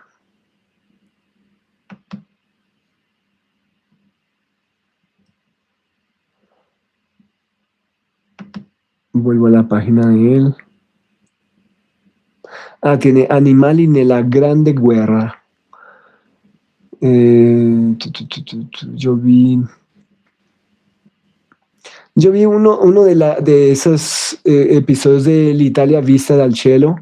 No recuerdo si fue el de Lazio o Lombardía, uno de esos. O Emilia Romagna, quizás, no sé. Sí, pero me parece genial. Esos no están traducidos, yo sé algo de italiano, hice unos niveles en la universidad, entonces me defiendo con eso, se me ha olvidado para hablarlo, pero entiendo la mayoría de cosas y además es un idioma muy grato porque así como se escucha, se escribe. Entonces cuando uno no entiende una palabra, pues uno la busca muy fácil. Eso me parece genial. Me encanta el italiano sobre todo por la comedia, ¿no? Por Totò, por Steno, Mario Monicelli. Bueno, esas figuras. Eh, no, sí, no sé qué tanto es ver Totò, pero hay que ver más de Totò. Eduardo y Filippo y esas colaboraciones que tienen ambos, sí, con Totò. Mi actor favorito es Gassman, Vittorio Gassman. Entonces, eso te cuento. Me gusta mucho Italia y la cultura italiana y el cinema italiano, aunque sí, entonces hay que volver. Hay muchas cosas que hay que ver. Incluso el italiano, eso es genial porque, así como una anécdota de este canal, cuando hice el video sobre Stalin, visto por Bazán, ¿cierto? Como em, ese artículo que Bazán le dedica a Stalin y todos los dobles de Stalin en el cine, hubo una película que era El Juramento, una película soviética, y la única traducción, porque no sé ruso, pero la única traducción era en italiano. Entonces pude ver la película gracias a los subtítulos en italiano. Eduardo era, ok, Eduardo era el hermano. Él hizo algunos filmes, pero mucho teatro napolitano. Ok, porque eso sí, bueno, Totò era, sí, de Nápoles, sí. Em, Antonio, se me olvidó. Antonio de Santis. Era el nombre de Toto, me parece. Tú me corriges, sí. Creo que era Antonio de Santis. Mm, Pepino. Creo que sí los confundo. Y confundo a Eduardo con Pepino Di Filippo. Sí, creo que sí. Porque ellos era el dúo, ¿no? En varias películas estaban los dos. Pero sí, tienes razón. Confundo a Antonio de Curtis, de Santis, no de Curtis, perdón. Sí. Confundo a Pepino con Eduardo. Sí, sí, sí. Pero bueno, no, mi memoria es fatal, es que pues, también pasa el tiempo y si uno se dedica solo a una cosa, aquí por ejemplo lo de Bresson, aunque en esto me falla también la memoria, mm, lo que me costó memorizar el nombre del actor que hace de Arsène y de Arnold, que es Jean-Claude Gilbert. Imagínate. Y ahora este que casi no lo puedo memorizar, Jean-Claude Bernardet. Jean-Claude Bernardet. Jean-Claude Bernardet. Fatal, no sé, porque a veces, y también tienen culpa los trabajos contemporáneos. Uno se dedica a unos trabajos que le afectan la memoria directamente, ¿no? Mucha información que nada tiene que ver con el cine, y cuando uno llega a pensar en cine ya se le han olvidado nombres de actores, de actrices, de directores. Fatal, pero hay que, pues, seguir practicando. Hay, por eso tener la cuenta de, ¿cómo se llama? Letterboxd, porque uno recuerda las películas que ha visto, poni- logueándolas ahí, ¿no? Como haciendo un diario, porque si no se pierde, ¿no? O llevar la cuenta en el papel, ¿no? A veces, ¿qué películas he visto? No olvidé el nombre, olvidé esa película que es sobre un rodaje, pero ¿cómo se llama? Ese tipo de cosas, ¿no? Como películas así geniales que se perdió el título, ¿no? Se quedó ahí. Pero sí, no, yo pienso que Italia tiene un cine pues maravilloso, amplio. Eh, el caso, por ejemplo, también aquí me acerqué a Fellini en los años 50. Eso me llamó la atención. No es santo de mi devoción Fellini, no, pero tiene cosas muy interesantes, ¿no? Esas películas me parecen moralmente muy delicadas, sí, moralmente muy problemáticas, ¿cierto? Es un cine eh, a veces difícil de hablar de esas películas y de la moral de Fellini de esa época, pero me parece rico por eso, ¿no? Porque genera discusiones, genera como unas polémicas, debates. Mm. El libro, el manual del filme de Rondolino y Tomás, no lo conozco. No lo conozco. Espera, a ver, aquí.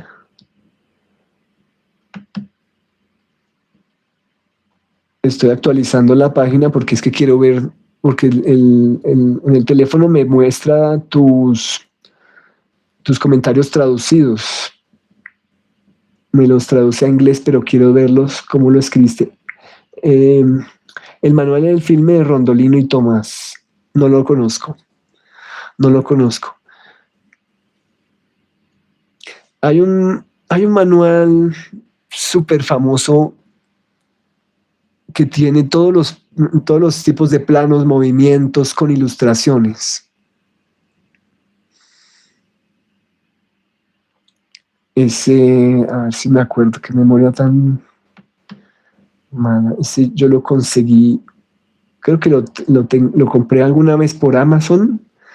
Espera a ver si lo tengo en esa historia de compras aquí, porque no habría forma de acordarse de otra manera. Espera, pedidos.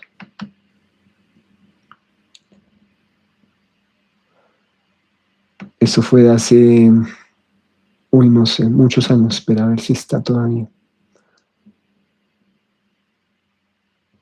Mm, a ver.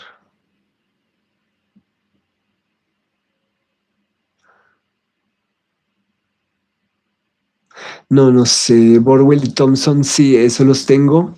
Pero no, hay un manual, es un libro como, no sé, como que 500 páginas, 600, donde te dice, y no sé si tú lo debes conocer, yo creo, que lo hizo, creo que un español lo hizo. em, y tiene ilustraciones de plano contra plano, de cómo deberían, en qué dirección deben mirar los ojos cuando la cámara se mueve de izquierda a derecha y el contraplano es moviéndose en la dirección inversa, cómo filmar personajes que van en distintos puestos en un automóvil, como que tiene así todos los casos así más comunes del cine. Mm, que tiene las planimetrías que se ven también desde arriba, como eh, los movimientos de alguien que entra a un cuarto y dónde pondrías la cámara. Ese me parece genial, pero a ver si lo tengo en la historia de Amazon de hace varios años.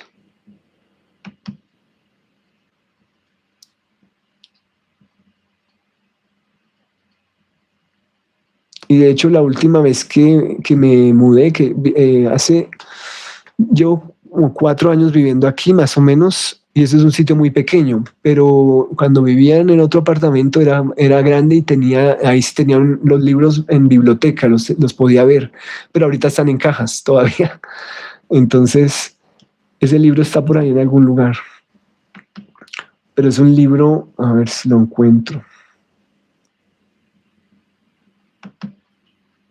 Es un libro súper básico de las escuelas de cine. Yo creo que tú lo debes conocer.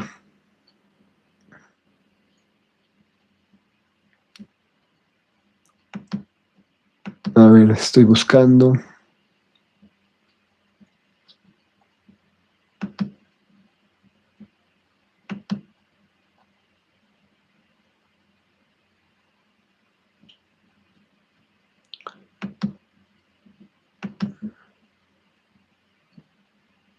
O quizás preguntarle a la inteligencia artificial.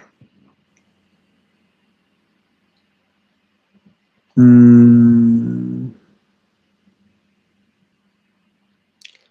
no, está aquí 2016, 2017, 18, al 19. No, de pronto no lo compré por Amazon. Em, Sería como preguntarle a la inteligencia, permíteme, le pregunto así rápido. Sí, ese libro, yo creo que tú lo debes conocer y si no, va a ser un recurso muy bueno para tu canal. Voy a preguntarle aquí a Google Gemini, ¿cuál es el libro sobre lenguaje de cine que tiene muchas ilustraciones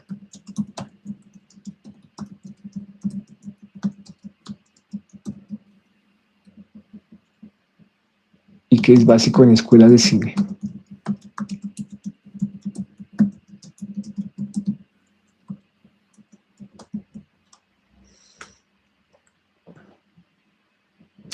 Creo que es Gramática del lenguaje cinematográfico de Daniel Arijón. Mira, dice Google, este manual icónico es mundialmente conocido por contener más de 1500 ilustraciones y diagramas que explican de forma visual las técnicas de cámara, el montaje y el posicionamiento de los actores, siendo un pilar en las escuelas de cine. Daniel Arijón. Sí, señor, ese es. No sé si tú lo conocías.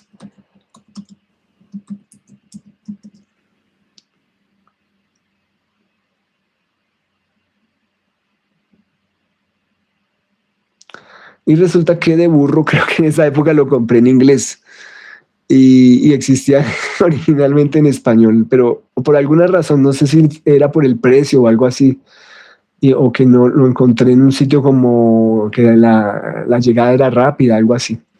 Pero sí hay que encontrarlo. Ese libro es imprescindible para todas las personas que estén ahí y que quieran aprender sobre dónde poner la cámara, ¿cierto? Los lugares, bueno, pueden ser los lugares más convencionales, pero uno mismo dice, bueno, voy a hacer una pequeña variación, ¿cierto? Voy a cambiar de lugar la cámara ya que ahora entiendo la gramática, a ver qué ocurre. Y es que hay momentos en donde uno debe recurrir a esa gramática, ¿cierto? Mm, Simplemente por velocidad, practicidad, porque te ahorra esfuerzos como para que los demás entiendan lo que quieres decir. Entonces, a veces es mejor, eh, digamos, hacer qué sé yo, un plano y su contraplano para decir algo muy rápido, pero quizás si quieres vuelves al primer plano, o si quieres no vuelves, ¿sí? Ya está en ti, pero hay que saber hacerlo, digámoslo de esa manera. o puedes hacer un cambio cuando regresas al plano de antes.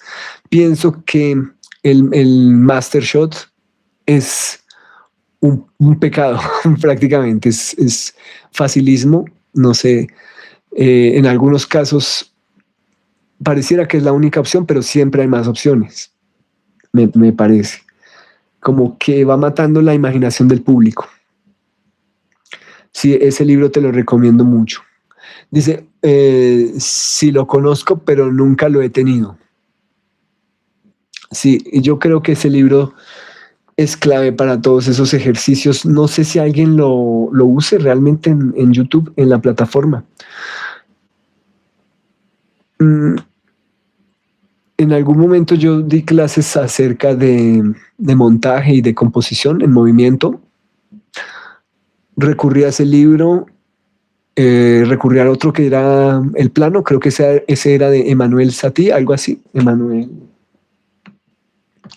creo que se llama así El Plano. Emanuel.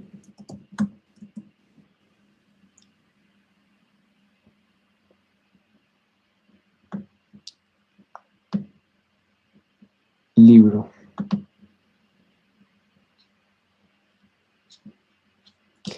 Qué locura buscar todo.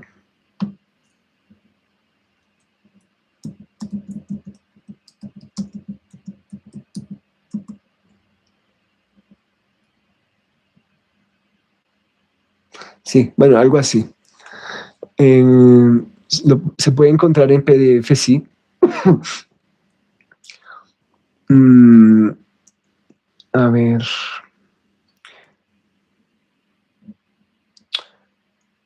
Sí, qué locura que ya ¿cómo se dice? Los motores de búsqueda no funcionan tan bien como las inteligencias artificiales, ¿no? Nos obligan a usarlas.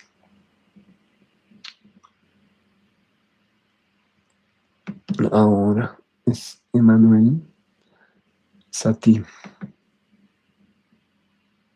Bueno, es que hay libros que están como en un punto medio, ¿no? Entre la teoría y, y la enseñanza, ¿no? Como que tú no sabes si están analizando películas para enseñarte algo o si es el análisis eh, simplemente por dialogar con otros análisis, ¿no?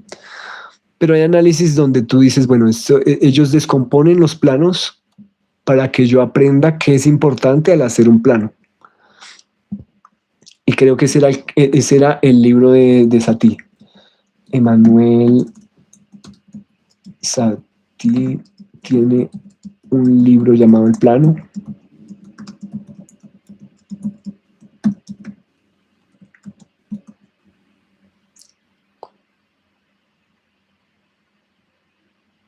Ah, Sieti, esa memoria. Emanuel Sieti, voy a copiarlo en el chat.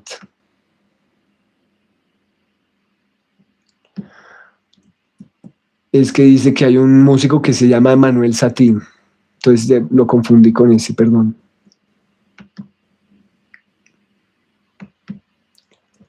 A ver. Y el otro es Daniel Arijón. Gramática.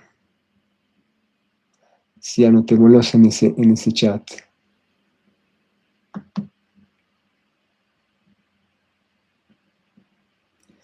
Gramática del lenguaje cinematográfico, Daniel Arijón.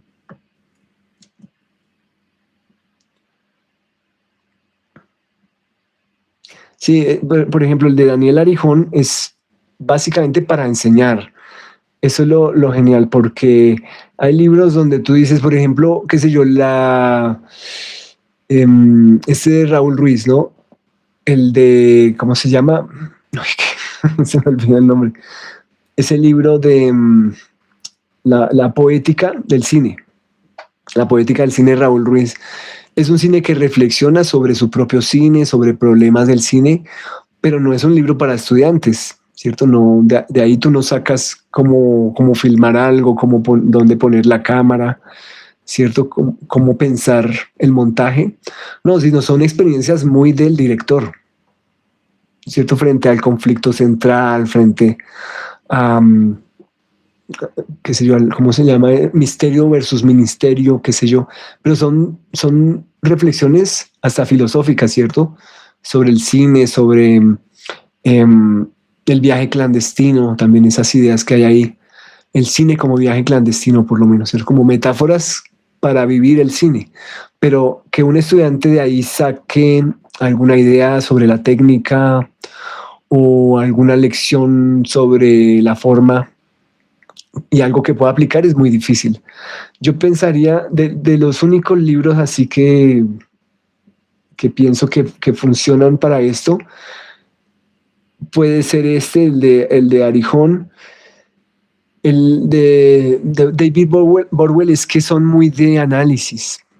De pronto de ahí tú dices, bueno, puedo sacar algo para crear, ¿no? El de los modos de representación, esto de narración. Creo que lo tengo aquí también, permítame.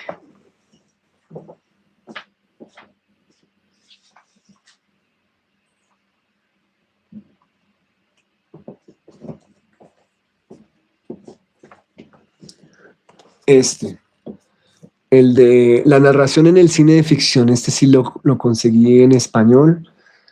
Bueno, también uno podría leer en inglés, pero es de pronto facilita las cosas para el canal, ¿no? Como para hablar en español, está bien. Aunque lo increíble de un canal sería ya hacerlo en varios idiomas.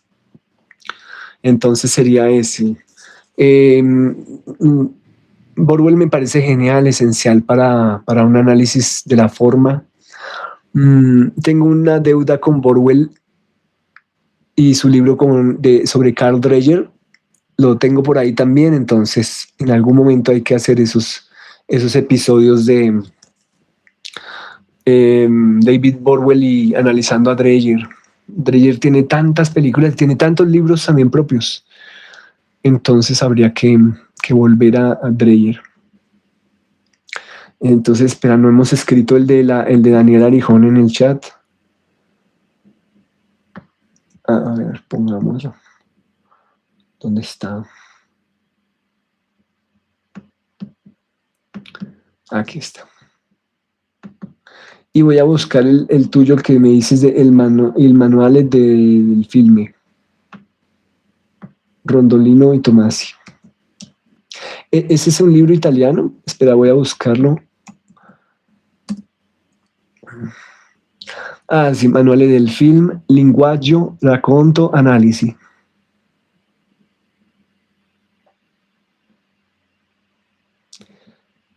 Oye, me lo veo acá y no se consigue. Bueno, se vende usado. Entonces, divenuto negli anni un punto di riferimento per l'insegnamento di linguaggio cinematografico nei corsi universitari e una guida per tutti coloro che, amando il cinema, cercano con il film un rapporto che oltre la loro semplice visione. Increíble, pues. Bueno, habría que verlo qué tal es, si tiene las ilustraciones, si tiene, no sé, algunos ejercicios particulares. Ah, mira, Dario Tomasi. Qué interesante, dice, es un gran conocedor de cine asiático. A ver. Mira, también tiene otro libro que se llama Modelli e forme della mesincena cinematográfica. Entonces, sobre puesta en escena. Ay, qué increíble, yo no lo conocía, la verdad. Mira, tiene un análisis sobre los 7 samuráis de Kurosawa, el cerchio e la espada, el gusto del sake.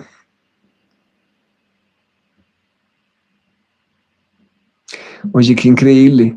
Yo quisiera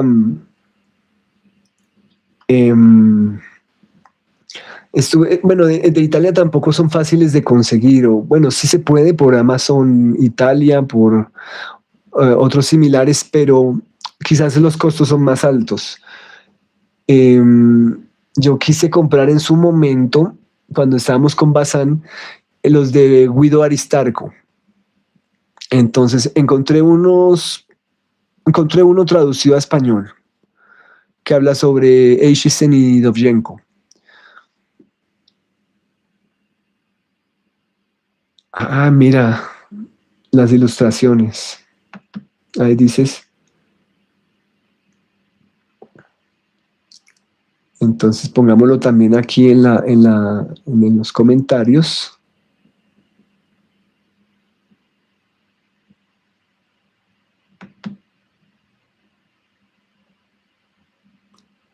Y yo te cuento que quisiera encontrar tomos o volúmenes de la revista de Guido Aristarco, ¿no? La de Cinema Nuovo. Pero bueno, yo creo que habría que ir a Italia ya directamente, buscar allá en archivos o en librerías, no sé cómo sea. No sé, hay una película italiana hablando de eso que me encanta, que es, ¿cómo se llama? La ley de la tromba de Augusto Tretti. Tretti o Treto, Tretti. No sé si la conoces. Il Potere. Augusto Tretti. Si no- espera, si dije bien el nombre. Espera, no sé.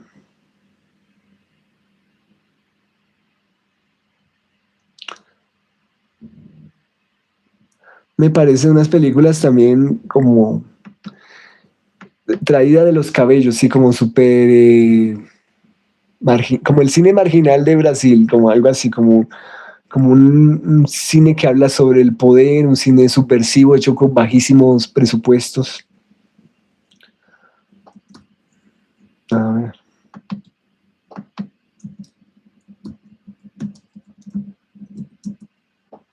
Augusto Tre, no, creo que lo dije mal, espera, voy a cerciorarme de que está bien escrito.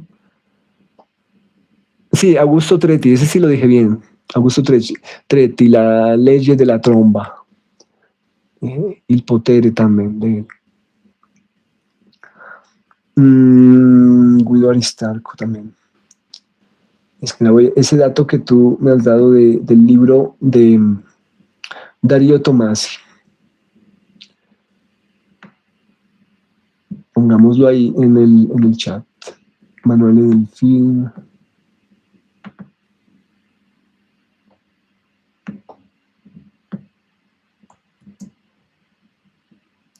Sí, ahorita estaba enfocado más en conseguir libros sobre Bresson también, pero entonces esto me parece también muy interesantes para ir coleccionando.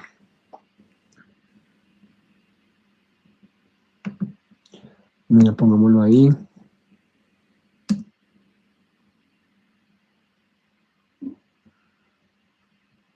Y los nombres de Gianni Rondolino y Dario Tomasi.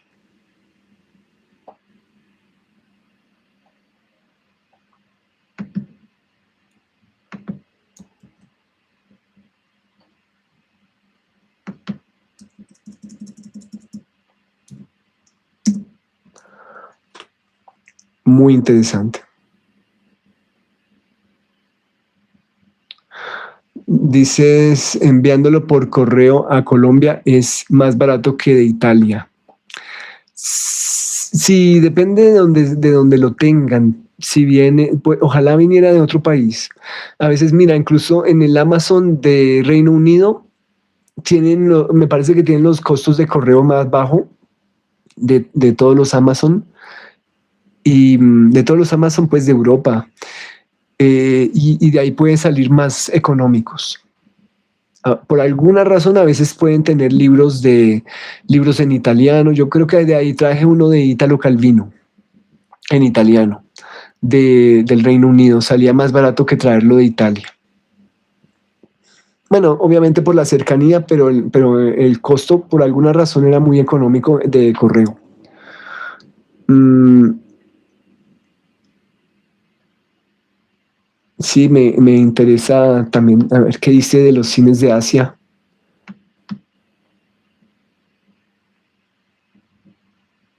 Sí, Dario Tomasi.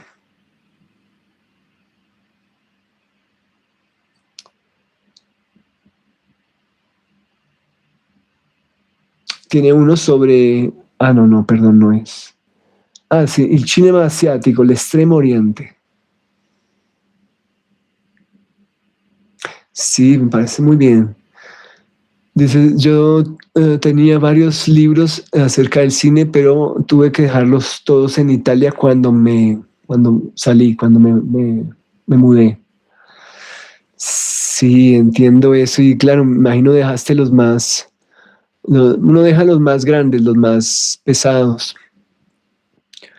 Mm, y es que aquí tenemos en Occidente un problema y es que a veces dependemos mucho de libros resultamos comprando los de autores de Estados Unidos, porque no, de más lejos no hay acceso. Entonces, es un problema. Sin embargo, ahora con las herramientas, bueno, estas inteligencias artificiales permiten que uno pueda conseguir libros a veces en otros idiomas y hacer unas buenas traducciones. Yo tuve que hacer eso con el libro de Sergei Eisenstein, el de donde salió el original, ¿no? Uy, qué memoria, Dios mío, perdónenme por estos lapsus así de memoria. De mi propio canal y no me acuerdo el libro. Espera, lo busco. El libro de cinema japonés. Cine japonés escrito eh, por Nikolai Kaufman en Rusia, bueno, en la Unión Soviética, escrito por Kaufman, para el cual Eisenstein escribió una parte, ¿no? Un artículo comentando el artículo de Kaufman. Entonces, ese libro pues estaba incompleto, como lo digo ahí en el video, porque tenemos es el artículo de Eisenstein, pero no está la primera parte que es a la que él le contestó. Entonces tuve que conseguirla en una red social rusa y traducirlo lo traduje a través de dos, ¿no? Para estar seguro. Primero, a través de DeepSeek, la inteligencia artificial china, y segundo, Gemini de Google, cuando Gemini llegó como a un nivel, digamos, más alto, como hace un año más o menos. El Gemini de hace un año, pues obviamente era superior al Gemini de hace 2 años. Entonces, comparar las dos traducciones sirvió para establecer como una versión sólida de esa traducción y para hacer ese video, esa investigación sobre ese texto ruso, pues que no tiene ni siquiera traducción a inglés. Entonces puede ser una alternativa también, lo digo por tu canal, porque en algún momento donde tú necesites traer libros de, qué sé yo, algún país de Asia por lo menos, o un país o cualquier otra nacionalidad, supongamos que ellos tuvieran un lenguaje distinto, una forma de aproximarse distinta a la planimetría, al montaje, y quieras saber algo, pues lo puedes hacer de esa forma. Quizás conseguir un PDF de ellos y luego hacer una especie de traducción o usando varios modelos de inteligencia artificial podría ser. ¿Te gusta el cine de Asia? A mí también me gusta. Bueno, tantos países que hay allá, pero en general el cine de Japón, bueno, generalizando, ¿no? Los cines de Japón, algunos cineastas chinos me parecen geniales. Cine de Filipinas también. Lino Broca, Lav Díaz, y ¿cómo se pronuncia? Mike de León o Mike de León, Mike de León. Ese me parece también genial, esos tres filipinos. Mm, bueno, otros países de Asia que hay por ahí también. Bueno, Corea, obviamente, Corea del Sur. Corea del Norte, bueno, uno lo ve por curiosidad, ¿no? También tienen sus películas. Em, Vietnam también. Sí, no sé, hay cosas muy valiosas. Medio Oriente también, el cine iraní. ¿Qué me dices del cine iraní? Que tiene unas figuras también. Estoy en deuda, tengo que hacer un video sobre 2 películas de cine iraní, pero bueno, hay que sacarle el tiempo en algún momento. Eh, Vamos a ver. Una sobre cine iraní en los 70s quiero hacer. Pero bueno, poco a poco. Bueno, y Japón, que es, bueno, básicamente, claro, otro planeta en términos de cine. Creo que la investigación se quedó un poco corta en cuanto a citar películas de los años, bueno, de antes de 1928 en Japón, porque en ese momento no tenía acceso a tantas, pero en algunos, imagínate, en algunos meses, en el transcurso de un año, han salido algunas, ¿sí? Han encontrado algunas. Entonces, lo que siga escribiendo posiblemente o investigando sobre Eichstein, de pronto ya tenga los aportes ahí de algunas películas que se han encontrado recientemente sobre, bueno, de Japón en los años 20, posiblemente. Dices, el problema es que tendrías que renunciar a tu trabajo para ver todas las películas que quisieras. Totalmente de acuerdo. Ese es el principal problema que tengo ahorita. Un montón de películas en fila y tratar de escoger cuál es la más importante para ver. A veces llego a la casa y no hay tiempo para ver porque hay que preparar este programa, estos directos. Y los sábados y domingos a veces se convierten en hacer otras cosas, ya como, bueno, compromisos que uno tiene ya con personas o algo así. Y, o a veces cuando estoy acá es arreglar estos videos de Bresson. Entonces, hacerles bien la descripción, hacer que pertenezcan a la lista de reproducción que deben estar. Y yo creo que tú lo entenderás en el momento que estés haciendo el canal, como todos esos arreglos a videos ya en el tiempo libre, que mejorar las palabras claves, que mirar lo de los idiomas, las traducciones. Siempre exige tiempo y estoy atrasado. Llevo como unos 20 o 25 videos atrasado en cuanto a esos arreglos. Entonces poner que al final de este video, por ejemplo, salen esas pantallitas que dice, bueno, continúa viendo tal video. En eso estoy atrasado, entonces hay que volver. Me escribió un chico, yo les conté, creo, de un chico de Corea, me dijo que si por favor le colocaba subtítulos en coreano a estos videos de Bresson, entonces eso he hecho con los últimos, pero falta todavía una gran cantidad para ponerle esos subtítulos. Pues afortunadamente lo hace el programa, ¿cierto? Lo hace la plataforma de YouTube, pero hay que como darle las instrucciones. Entonces toma tiempo también. Son muchas cosas. Hay que refrescar otras películas de Bresson. Estaba terminando otra vez Un condenado a muerte se escapa para tener más frescas las escenas. Y bueno, ahí vamos con eso. Tengo que ver, mira, todas las películas de Kiyoshi Kurosawa, porque no he visto ninguna. Quiero verlas todas. Entonces hay que sacar el tiempo. Hablando de cine japonés, sí. Me siento avergonzado porque necesito ver todo Kiyoshi Kurosawa, ya es necesario. Dice, ¿por qué no lo haces con inteligencia artificial? Lo haces con Claude. Es como que tú le puedes decir a Claude, entra a mi cuenta de YouTube y mejora las descripciones, así, ya está. Bueno, es que hay unas que no son mecánicas, ¿sí? Como que necesitan ser diferentes para cada video. Pero hay otras tareas que sí necesitan ser como, como que se puede hacer para todas, digamos las traducciones.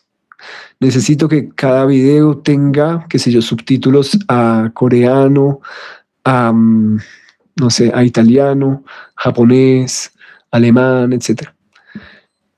bueno, posiblemente con esas. Pero hay otras tareas que son, di tú, pongámosle capítulos a los videos. Por ejemplo, este video que estamos haciendo tiene como una especie de introducción, luego tiene las 5 ideas de la noche, luego tiene una conclusión, ¿cierto? De pronto, si ponemos capítulos a esto de lo que estamos hablando, como libros recomendados de la noche. Entonces, imagínate poner como unos 7 capítulos, eso toma tiempo también, porque yo le digo a la inteligencia artificial, la que viene con YouTube, le digo, Gemini, encuentra el minuto exacto de cada capítulo, de cada idea, de la introducción, de las conclusiones, y me lo encuentra. Y los tengo, pero él no los pone en la descripción. Entonces yo tengo que copiarlos y pegarlos a la descripción. No es tan difícil, pero sí toma un tiempo. Entonces, si tú dices que se puede hacer con Claude, bueno, tendría que investigar a ver cómo se hace, cómo se programa. Sí, es que pues yo uso la inteligencia artificial mucho, la uso, pero no es para que no le delego grandes responsabilidades, es más como para que me haga comentarios. Oye, mira, escribí esto, ¿te parece que algo sobra? Podría decirlo en menos palabras, ese tipo de cosas. Que uno comete mucho esos errores, ¿no? Por emoción, pues repite ideas, utiliza muchas muletillas al escribir, ese tipo de cosas. Pero habrá otras personas, me imagino que es como, escríbeme todo el texto, hazme toda la comparación entre... Entonces, pues no, pues ya, yo creo que las respuestas ahí van a ser muy genéricas, ¿no? Depende de la comunicación que tenga con esa inteligencia. Pero hay casos de casos, ¿no? También he visto que a veces trabajo con ChatGPT también y veo que aprende muy fácil cuando se trabaja día a día una determinada tarea y ya después te entiende más, ¿no? Ya sabe qué quieres, ya sabe, es consciente de todo el proceso, del largo proceso que se lleva y creo que haría cosas geniales, sí, después de llevar un tiempo de proceso.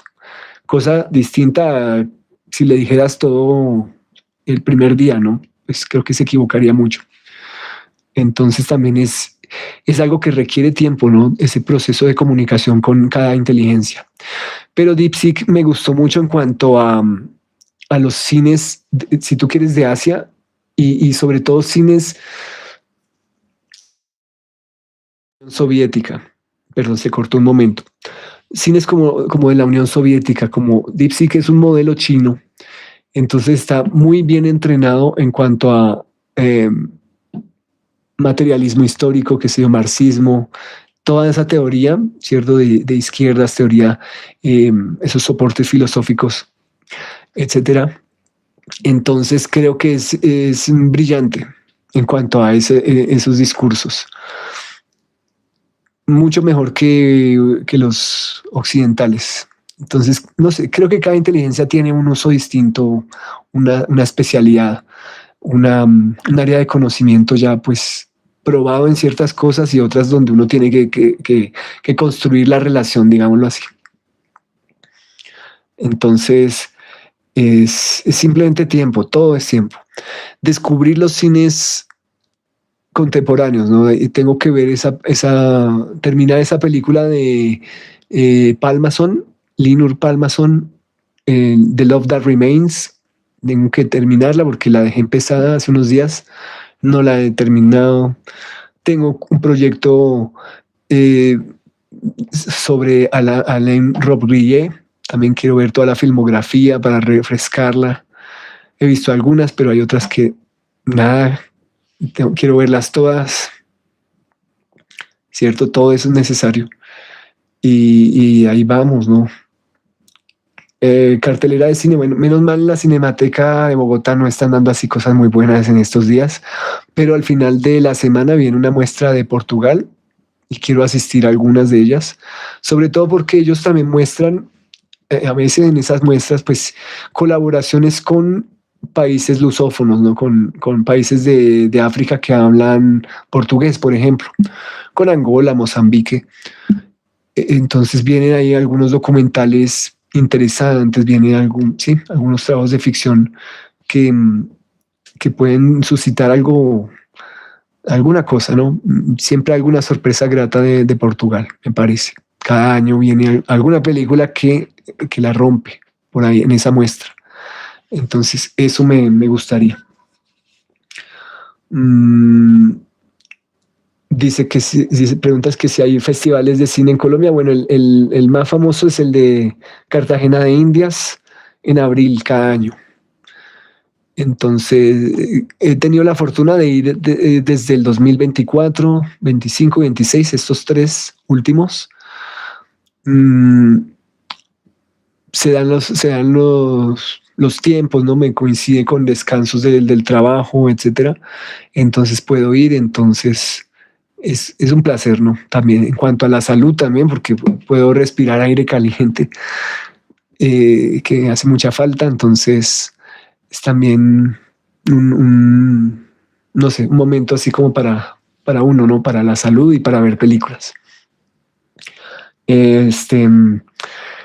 Hay otros, bueno, a mí me encanta los de Bogotá, ¿no? El BIF me parece genial. A veces traen unas películas recientes, así que vienen de otros festivales calientitas, de festivales internacionales, como pueden traer algo de, qué sé yo, de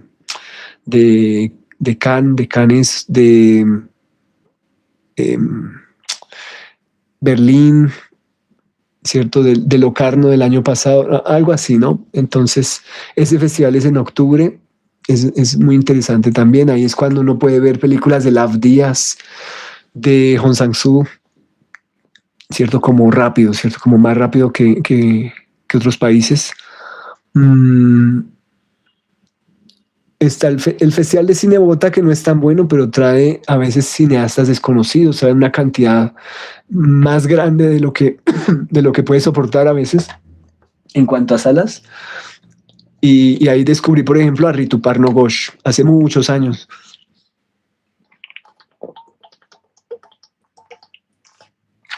No sé si esos cines de la India, pues, que también es cine asiático, si te gusta esos cineastas, si hay algunas preferencias. Yo tengo una deuda también con el cine de la India.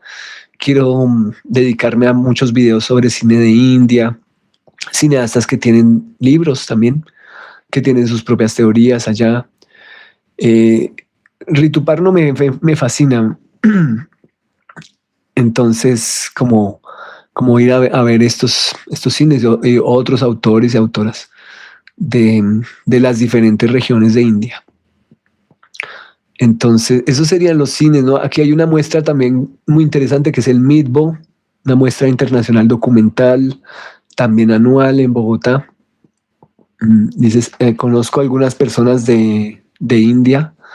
Sí, hay cines sorprendentes, ¿no? Hay cines también, hasta géneros muy populares, ¿no? Pero tienen películas también alucinantes, ¿no? Sí, en ese cine, estos cines musicales de Bollywood, vi una de los años 70 que no crees, pero no me acuerdo el título, de tres hermanos. Pareció tan genial.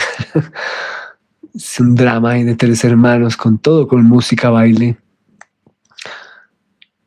Una cosa alucinante. Entonces, descubrir todo eso, los cines de África también me interesa mucho. Sí, ¿qué está pasando en África, no? Eh, sí, mucho por ver. Hay mucho por ver. Bueno, me quedé pensando en otros festivales en Bogotá. Esos serían los más claves, los dos de Bogotá, casi que son en octubre. El MIDBO viene también, a veces han hecho una muestra que se llama Horizontes, donde traen curadores de distintos países de Latinoamérica a que programen una muestra temática.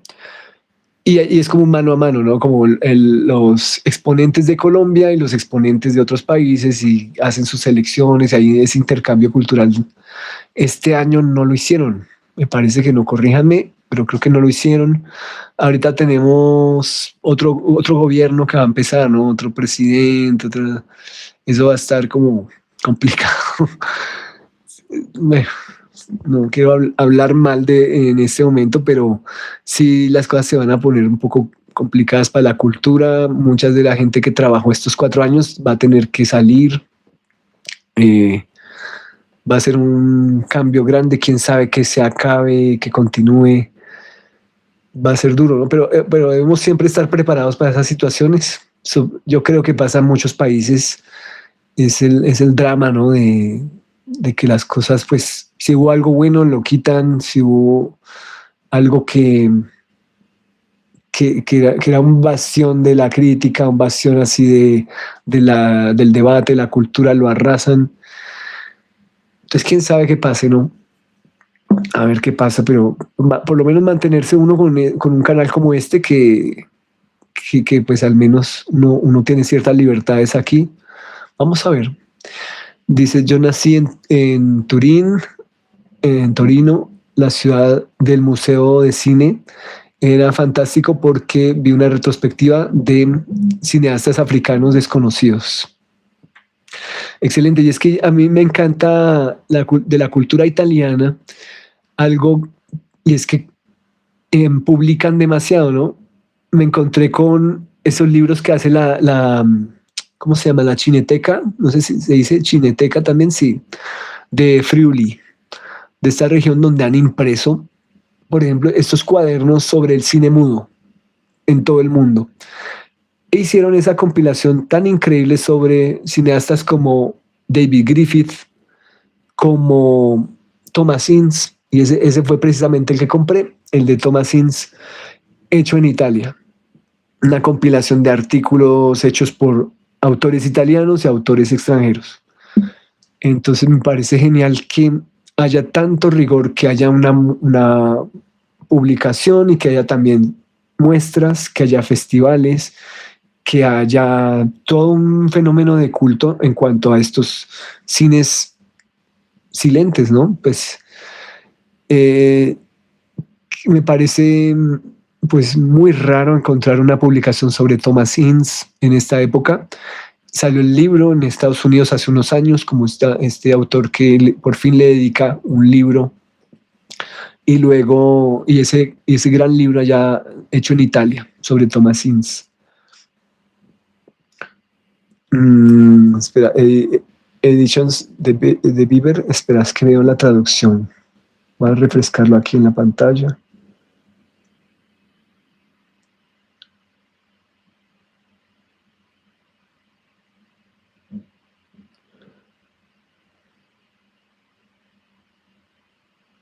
Sí, ese libro sí no lo tengo aquí.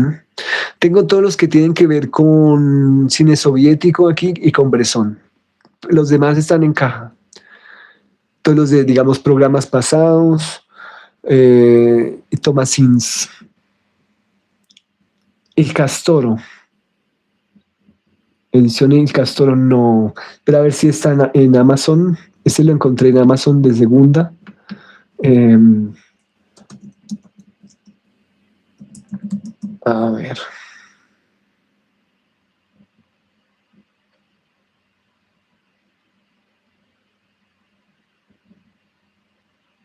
Mira, salió otro de Thomas Ince este año. No lo había visto. The Last Voyage of Thomas Ince. Bueno, sobre la muerte. A ver, vamos a ver el de Italia. Esta, Le Giornate del Cinema Muto, Il Profeta del Western. Esa la hizo Paolo Kerki Usai. Paolo Kerki Usai y Livio Jacob. Sí, creo que es una I, Jacob. Entonces, aquí vamos a ver la editorial. Es que ese sí lo tengo en la caja. Editorial Griffithiana. Editorial Griffithiana. Es del 84. Entonces voy a poner aquí también en el chat y los autores.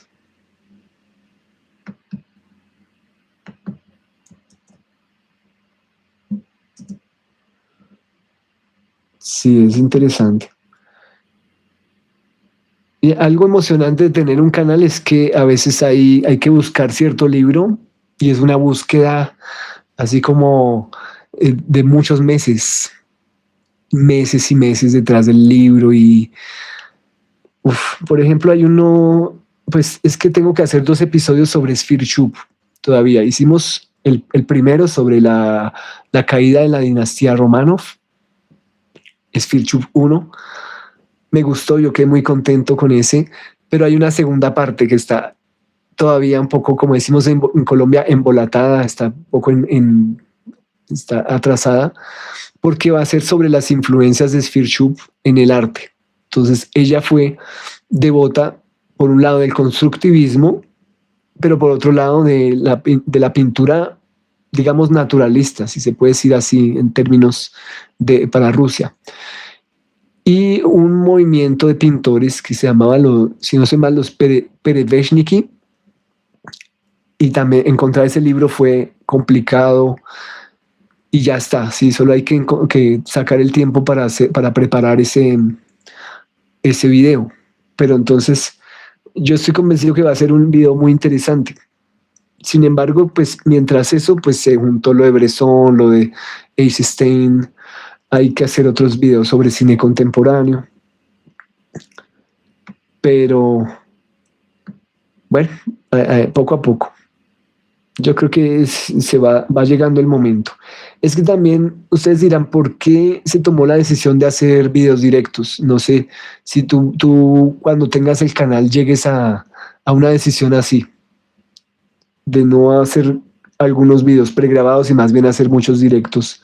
Es también para supervivencia del canal, para que el canal vaya sumando suscriptores, horas de reproducción. Es la única manera en que se van moviendo videos a estas alturas de la plataforma. Sé que no es un tema muy popular, ¿cierto? El cine clásico, el cine de arte, el cine de autores, no es tan popular, tan visitado como los cines de entretenimiento, de diversión, ¿cierto? Cine industrial. Pero entonces estos directos ayudan mucho a que se promocione el canal, sobre todo los directos verticales. Entonces llegan personas, así como llegaste tú, que te llegó como recomendación, pero los directos horizontales no son recomendados. Entonces esto tiene la ventaja de que puede llegar a personas que jamás imaginaron que existía ese canal, que pronto no lo estaban buscando, y una noche, por azar, llegó. Entonces, eso ha posibilitado encontrar muchas personas, em, más seguidores o más personas que estén, de pronto que tengan intereses afines con el canal. Eso ha sido bueno. Entonces hay que seguir, es disciplina, va sumando horas de reproducción a medida ustedes saben que logre cierto número de horas, se puede acceder a otras ventajas en la plataforma. Por ejemplo, ahora lo más llamativo son los shows de televisión. Entonces, no sé si eso te interesa y también tú que quieres hacer el canal, lo estás haciendo. Es a partir de cierto número de suscriptores, entras al programa de YouTube Partner Program y ahí puedes empezar a hacer los shows, los famosos shows de televisión por temporadas, por episodios, ¿cierto? Entonces va a ser supuestamente una interfaz más atractiva para los televisores. Entonces pueden ser programas de opinión, pueden ser programas de ficción. Ahí tú puedes, perdón, por ejemplo, mover los cortometrajes que hagas, las lecciones de gramática de cine, de lenguaje de cine, y la gente va a ver tus contenidos en televisores. Estará como implementado para ser visto en TV. Entonces, pues va a ser una gran oportunidad, ¿no? Sobre todo para la gente que en verdad se piensa los proyectos como en serie. Alguien que quiere hacer una televisión, un fiction, ¿no? Una telenovela, un drama, una serie al estilo Netflix, ¿cierto? Qué sé yo. Animaciones también van a ser los reyes de la animación, concursos, paneles de discusión, podcast. Entonces va a ser una gran oportunidad. Yo quisiera pues también en algún momento hacer digamos, un show con más rigor, ¿cierto? Que tenga ya algunos otros equipos, ¿cierto? De pronto un otro fondo distinto, no sé.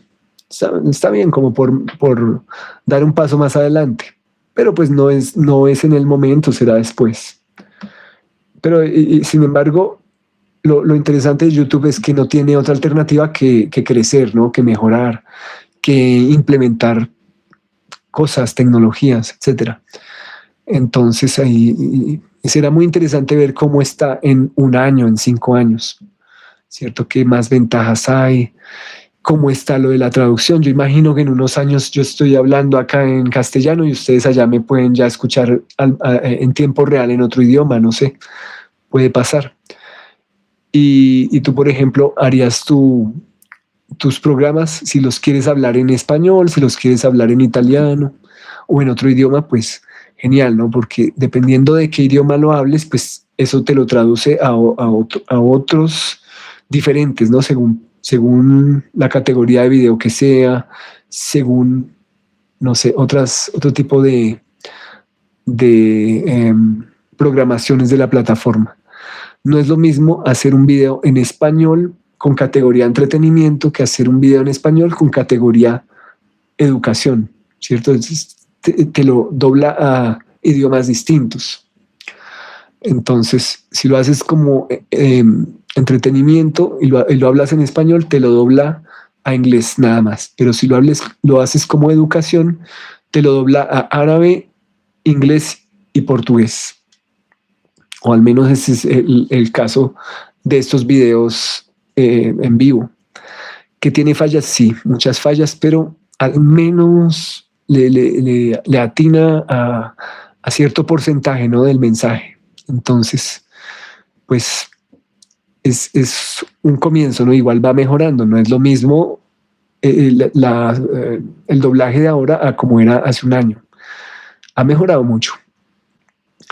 Entonces, en un año, en más tiempo, será mejor. Sí, eso es. Entonces, no, dice, no me interesa mucho tener una cantidad de suscriptores.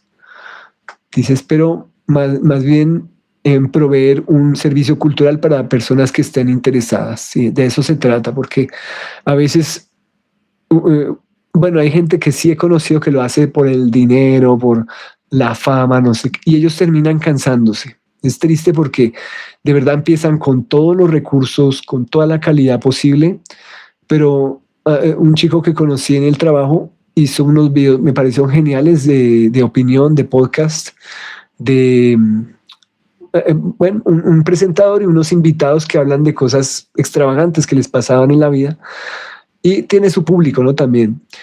Y comenzó con varias cámaras, varios micrófonos, un escenario así muy decente, muy bonito, pero solo duró como 7 episodios y era totalmente desgastante para él. Pero yo digo, si él se hubiera mantenido más tiempo, habría encontrado su público y se rindió, digámoslo así. En el caso de este canal mío, pues es como está hecho a una calidad más o menos, no es tan alta, ¿cierto? Porque de pronto sí podría con más recursos, luces, qué sé yo, pero sería muy difícil de planearlo. Para una persona sería complicado, y más si es cada noche. Entonces, trato de hacerlo lo más sencillo posible, como les he explicado, como un teléfono y al frente otro teléfono y la luz del techo por ahora, sí, no es más difícil porque donde sea más complejo, ahí viene el desgaste. Entonces, esto es de dar pasitos poco a poco, porque si no después se vuelve insostenible. Imagínense después haciendo solamente, o sea, pasando horas colocando los equipos y No, se iría todo el día en eso, si uno es muy perfeccionista. Tú dices, personalmente estoy interesado en el contenido, pero soy de otra generación. Y está bien, porque yo pienso que tú tendrás tus estándares. Si tú dices, bueno, esto está bien, pero ya esto, si me bajo, ya estaría mal. Entonces yo voy a buscar un punto en donde sienta que estoy usando los equipos de una forma que es clara para los espectadores, donde, bueno, suena bien y se ve bien, pero que si me bajo de ahí ya no se podría ver ni oír bien. Si me subo de ahí, ya se me vuelve muy complicado para estarlo armando y desarmando cada día, o tendría que tener un sitio donde todo el tiempo esté colocadas las luces, todo el tiempo esté colocado, qué sé yo, el sonido, y solo llegue aquí y oprima un botón y ya todo esté listo siempre. Y no es el caso, ¿cierto? Porque a veces vivimos en unos sitios pequeños en donde hay que, o sea, si yo quiero hacer otra cosa en esta mesa, tengo que bajar todo de la mesa, y así. Entonces, em, depende de cada persona, pero si tú estás más interesado en el contenido, eso está bien, porque es una prueba para los espectadores. Si ellos son tan pacientes de escucharte, digamos, solo hablando al comienzo, pues te van a querer, te van a seguir solo hablando. Si se acostumbran a que tú salgas, pues también hay otro público que va a llegar porque quiere ver los sitios de México donde vas a estar grabando, ya sea un parque, sea un bosque, un sitio histórico. Si vas a grabar ahí, no sé, mmm, si estás en tu casa, si grabas en determinada luz, si te acompaña una persona, digamos, alguna persona que llame la atención, también van a estar ahí por eso. Si tienes una mascota, también están por eso. Hay determinados públicos. Yo cuando comencé quería que las personas me acompañaran por el contenido más que por la forma, entonces también solo hablaba frente a la cámara. Y eso está bien porque debe haber públicos que estén preparados y que tengan la paciencia para eso. Hay, hay programas, hay episodios que sí necesitan de estar mostrando imágenes, citando videos, fragmentos, mostrar afiches de películas y hay que hacerlo si es necesario. Entonces, pues están los dos tipos de formatos y uno debe moverse en ambos. Este tipo de videos que estamos haciendo en este momento está más hecho para ser escuchado. Entonces te pueden escuchar en el bus, con el teléfono guardado en el bolsillo o en la maleta, ¿cierto? Y la persona va escuchando sin necesidad de verte. Pero en otros momentos sí es necesario que tú muestres lo que estás enseñando en cuanto a planos, en cuanto a movimientos de cámara, si tienen que ver pues el ejemplo. Entonces pues están las diferentes formas de hacerlo. ¿Qué otra cosa? No, me encanta que hoy sea viernes porque nos podemos extender un poquito más, podemos hablar de otros temas, ya de canales, de cine italiano. Mm, y sobre todo me gusta que tú mencionas que vas a hacerlo como un servicio cultural, porque a veces, imagínate que uno tiene conocimientos, estudios, diplomas, ¿cierto? Libros que se encontró en la vida o películas, ¿cierto? Alguien te dejó una colección de películas, algo así, y tú no sabes qué hacer con eso, tú tienes que compartir ese conocimiento, ¿no? Yo tuve el placer de ser profesor hace muchos años ya para colegios, universidades, enseñaba cursos de distintas edades, enseñaba cine desde estudiantes de noveno grado, desde que tenían 14, 15 años, hasta personas de segundo, tercer semestre en universidad. Y, y era una experiencia, pues, en algún momento gratificante, en otros momentos desgastante, etcétera. Bueno, altibajos, ¿no? Como todo. Pero sí me di cuenta que quería seguir enseñando, que quería no centrarme en lo administrativo, no sacar notas, no evaluar, no estar ahí como el policía del salón, ¿no? Cuidando la disciplina, ¿no? Sino ser realmente el profesor que quiere hablar de contenidos, mover pensamiento, generar algo de preguntas, debates, sin ocuparse de lo administrativo, para nada.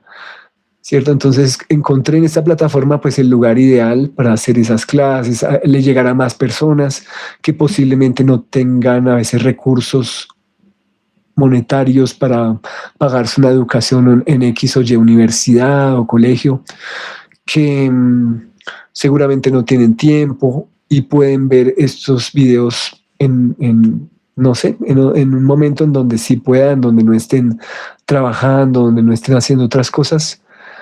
Y, y con eso es suficiente, sí, me parece que hay personas a las que les puede servir mucho, ¿cierto? Cualquier contenido, porque la oferta que hay es de cosas a veces muy nocivas, ¿no?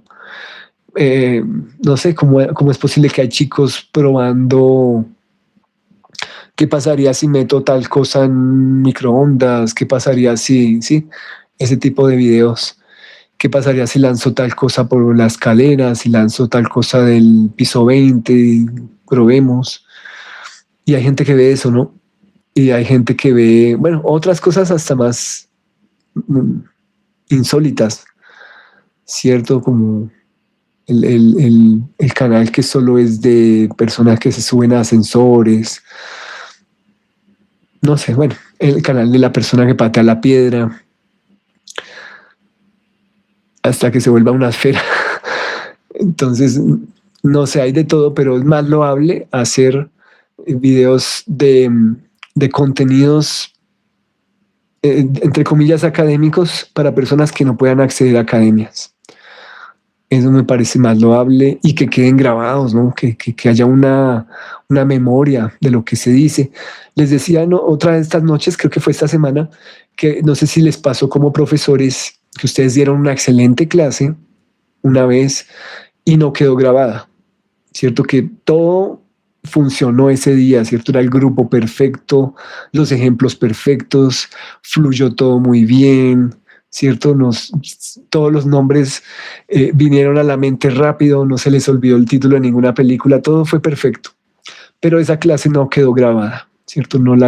Ni siquiera el audio, ni siquiera ustedes tomaron apuntes, nadie le tomó ni una foto al tablero, qué sé yo, nada, y se perdió una de las mejores clases de sus vidas para siempre. Entonces, es terrible cuando muchas de las clases pues salen accidentadas o hay algún patán que hace algo y no deja dar la clase bien, ¿cierto? O hay que interrumpir, etcétera. Y cuando precisamente sale bien, nadie graba esa clase. Entonces, me parece que por todos los profesores del mundo, la memoria del mundo, es necesario empezar a grabar sus clases, ¿cierto? Si ustedes van a dar la clase ante un grupo, en el colegio, en la universidad, en un sitio público, ante espectadores fortuitos, siempre, porfa, graben aunque sea el audio, díganle a una persona, contrátenla por el tiempo que dura la clase o la charla, que les grabe la conferencia, que les grabe la ponencia, ¿cierto? Eso debe quedar.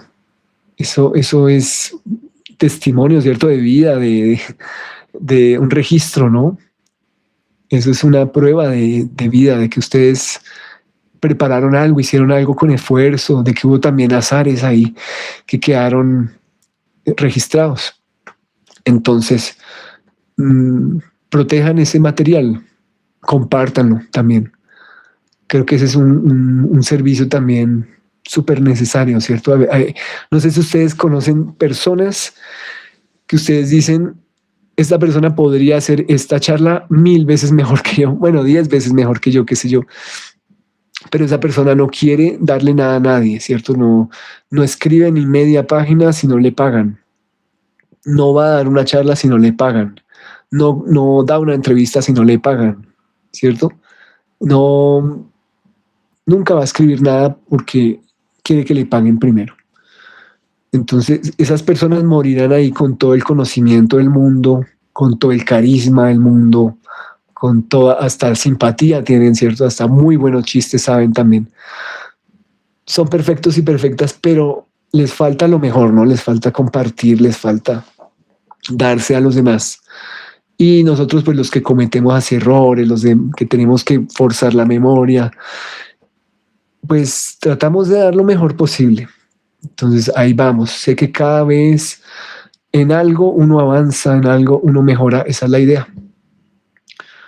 Entonces, porfa, que no se pierdan las buenas intenciones y que ustedes siempre quieran llegarle a una comunidad, compartir eso que saben, ¿cierto? Sin esperar nada a cambio. A veces si hay recompensas llegan, claro, si ustedes son muy buenos en oratoria, si tienen ese carisma, esa chispa para entretener a las personas, pues obviamente van a sumar esas horas de YouTube muy rápido, van a tener muchísimos suscriptores, ¿cierto? Van a encontrar muchas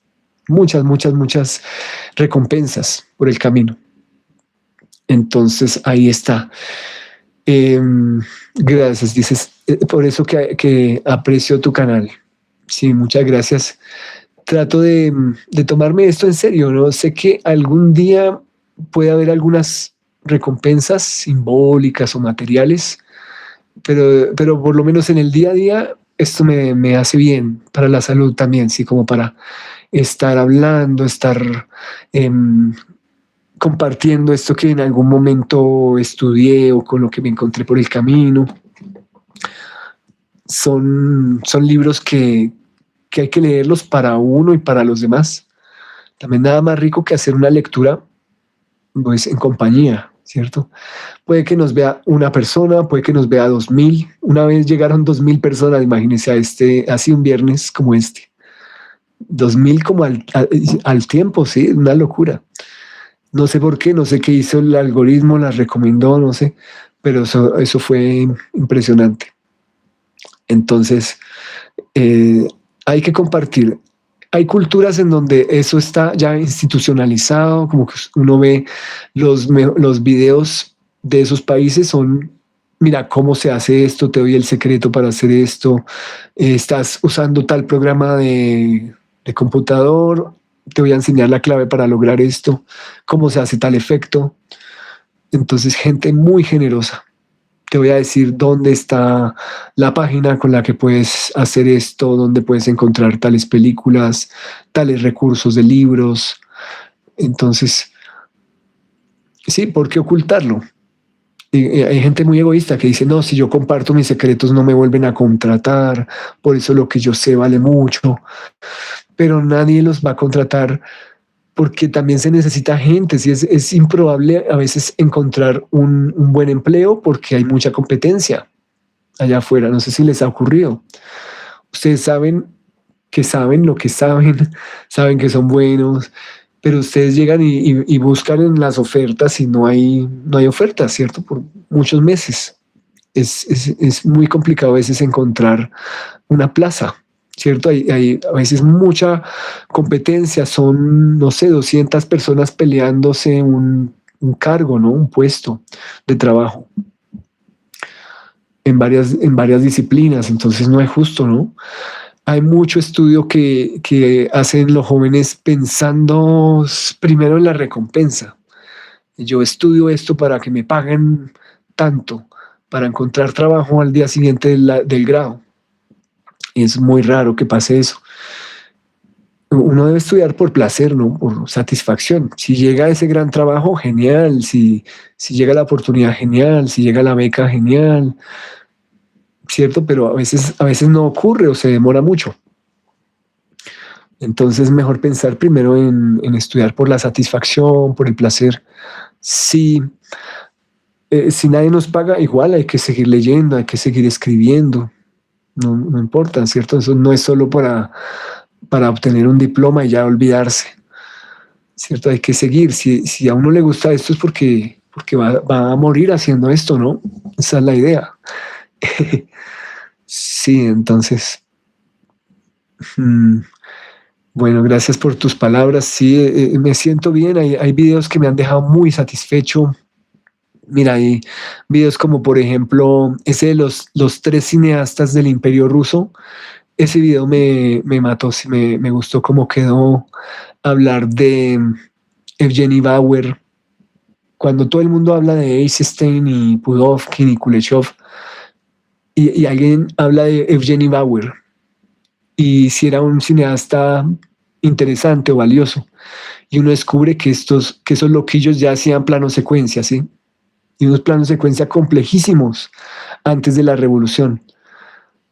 Y uno descubre, bueno, pero entonces, ¿por qué cuando llega la revolución, por qué quieren hacer tanto corte, ¿no? ¿Por qué quieren que el montaje sea básicamente de esos planos tan cortitos, ¿no?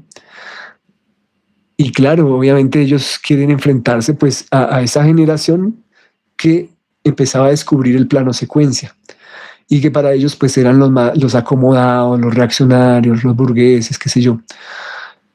Entonces ahí, no sé, creo que fue un bonito descubrimiento. Eso, Thomas Ince, también hablando de Thomas Ince, creo que es de lo más rico que hay en el canal en cuanto a descubrir esa historia que pudo haber sido y no fue, ¿no? Que por qué él tiene más reconocimiento David Griffith que Thomas Ince, ¿cierto? Thomas Ince, un humanista, películas ciertamente mucho más interesantes desde el punto de vista humano, eh, la pluralidad, ¿cierto? Eh, el mostrar la dignidad también de los indígenas, de los indios, mostrar la diversidad, ¿cierto? Y es precisamente el que tiene que morir. ¿Por qué no? Y es un misterio, su muerte es un misterio, pero si uno mal piensa las cosas, pues es alguien que no le convenía, ¿no? Que siguiera Thomas Ince ahí. El cine de Hollywood sería muy diferente si hubiera seguido vivo Thomas Ince después de estos años. Em, sí, una cosa es la visión de largometraje de humanidad dirigido por Thomas Ince y otra cosa es, qué sé yo, Nacimiento de una nación, ¿cierto? Como que no, son todo lo opuesto, esas miradas. Entonces es descubrir eso, descubrir los jump cuts en películas de Thomas Ince, ¿no? Que no sé, no, qué locura, ¿no? Tantos descubrimientos ahí. Que uno dice, no, fue sin aliento, se inventó eso, ¿no? Godard se lo inventó, pero no, los clímax en Thomas Ince tienen jump cuts en algunas películas, ¿no? Y es la manera dramatúrgica también de decir esto es posible, así gracias al corte, ¿no? Y gracias a la elipsis radical. Entonces también es una muy buen momento ahí, un buen descubrimiento. Eh, no sé, algunos directos como este, por lo menos, exacto, Griffith representaba el nacionalismo americano, exacto. Imagínate que el Ku Klux Klan, el racismo, toda esta incitación a la violencia, todo eso, y ver que en Thomas Ince, en ese, ¿cómo se llama el título? Espérate, lo digo. Ese largometraje, que es como la intolerancia de Thomas Ince, prácticamente, por no decir otra cosa. Espera, a ver si me lo dice acá la inteligencia rápido. ¿Cómo se llama el largometraje de Thomas Ince en donde sale Jesús?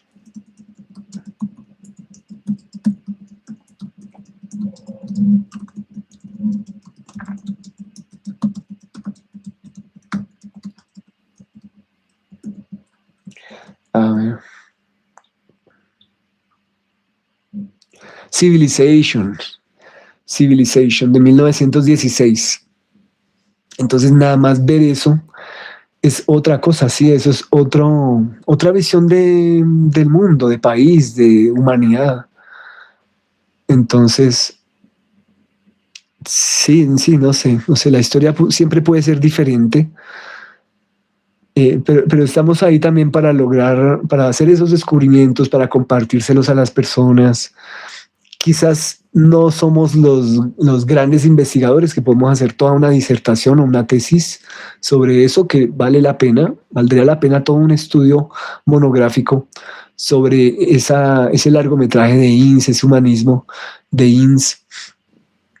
Mm, pero quizás alguien lo puede hacer, ¿no? Alguien de que esté viendo el canal, tu canal o mi canal, pueden encontrar ese tipo de inspiraciones, ¿cierto? Y hacer ellos la tesis, la investigación o una película sobre eso, un documental sobre eso. Dices, sí, vi Civilización hace muchos años, debería verlo de nuevo. Sí, hay una escena de acorazados, ¿no? Antes del acorazado Potemkin. Es muy extraño el azar, ¿no? Porque básicamente Eisenstein tuvo que filmar el acorazado Potemkin sin que se moviera el barco, ¿no? Porque ese barco estaba prácticamente encallado. Tuvo que hacer unos planos desde ciertos ángulos para que se creara la ilusión de que estaba en movimiento. Imagínate que se hubiera movido el barco, que hubiera tenido más libertad Eisenstein. Posiblemente habría filmado algo genérico o lo hubiera filmado como lo filma Thomas Ince en Civilization, ¿cierto? Una coraza, un barco como similar. Pero en una parte de la película. Pero el azar decidió que ese barco tenía que estar encallado, ¿cierto? Llamado Los 12 Apóstoles, ese barco que filmó Eisenstein en ese momento. Y pues de ahí también que el montaje ayuda a que lo veamos de distintos ángulos, de distintos puntos de vista. Entonces son azares también de la vida. Y la pregunta de esos videos dedicados a Thomas Ince fue, ¿de alguna manera Thomas Ince influenció a Sergei Eisenstein también? Aunque sean términos de producción, porque en un texto Eisenstein dice pues que él envidiaría el modelo de producción de Thomas Ince, ¿cierto? Que lo admira de alguna forma. Entonces sobre esa base pues fue que comenzó ese estudio de pronto muy rápido. Bueno, fueron 3 episodios dedicados a Thomas Ince. Y hay varios cortitos también dedicados a eso. Los planos generales en Thomas Ince son una cosa de otro mundo, ¿no? Son grandes planos generales, a veces como los de Abbas Kiarostami, ¿no? Incluso más lejanos, ¿no? A distancias más lejanas de su objeto de estudio, ¿no? Entonces, pues muy interesante. Estos son cosas con las que uno se encuentra sin jamás haberlas buscado, y uno dice, bueno, pero qué raro, a nadie más se le ha ocurrido, pues yo lo hago. Yo sé que eso te va a ocurrir a ti, porque hacer el canal ya es estar ocupado, estar buscando. Como dice Bresson, saber que algo va a llegar, así no sepas qué es. ¿Cierto? Esperar siempre lo inesperado. El video que compila todas las estatuas de octubre de Eisenstein. También yo siempre pensé que alguien ya lo había hecho y nadie lo había hecho, entonces yo lo hice también. A ver qué ocurría, ¿no? Y es en 10 minutos se compilan todas esas estatuas, esculturas y figurinas de octubre. Entonces me pareció como un buen ejercicio de montaje, inspirado en, qué sé yo, en los ensayos de Cogonada y similares, donde, por ejemplo, solo muestra las manos en todas las películas de Bresson, donde muestra, qué sé yo, bueno, motivos recurrentes en algún cineasta. Entonces son pequeños aportes que hacemos cuando tenemos un canal, ¿sí? Es una responsabilidad también ahí grande, y hay encuentros que valen la pena, que hay que compartir. He conocido a algunas personas aquí, nada más de la misma ciudad. Alguien muy interesante, por ejemplo, Gabriel Muelle, que dirige el Festival de Videos Musicales aquí de la ciudad. Persona fantástica, un tipo increíble, súper sencillo, sabe mucho de cine, de videoclips. Entonces también haber compartido una entrevista que hay ahí con él, eso también fue muy valioso. El haber hablado así como estamos hablando, y por comunicación de chat con Emanuel Rojas, el director de Paristopía, también ha sido algo muy interesante. A propósito que me encontré, estaba metido en el libro de Bernardet. Este. Entonces, una película muy interesante también acerca de los años que vivió en París, etcétera, que vale la pena verla. Entonces, son encuentros que te posibilita el canal. Yo estoy seguro que vas a conocer personas a través de tu canal, que vas a comunicarte con gente que no habías pensado de otros países o de tu país que vive en la diáspora. Dices, estaba leyendo acerca de Spielberg, de Jaws o Tiburón de Spielberg. El modelo del tiburón se rompió y no funcionaba apropiadamente, entonces tuvo que filmar mm, toda la película casi sin mostrar el tiburón. Correcto, exactamente. Y él se opuso a dirigir las secuelas, ¿no? Él decía, no, pues ya el tiburón murió, ¿qué se van a inventar para las siguientes? Y entonces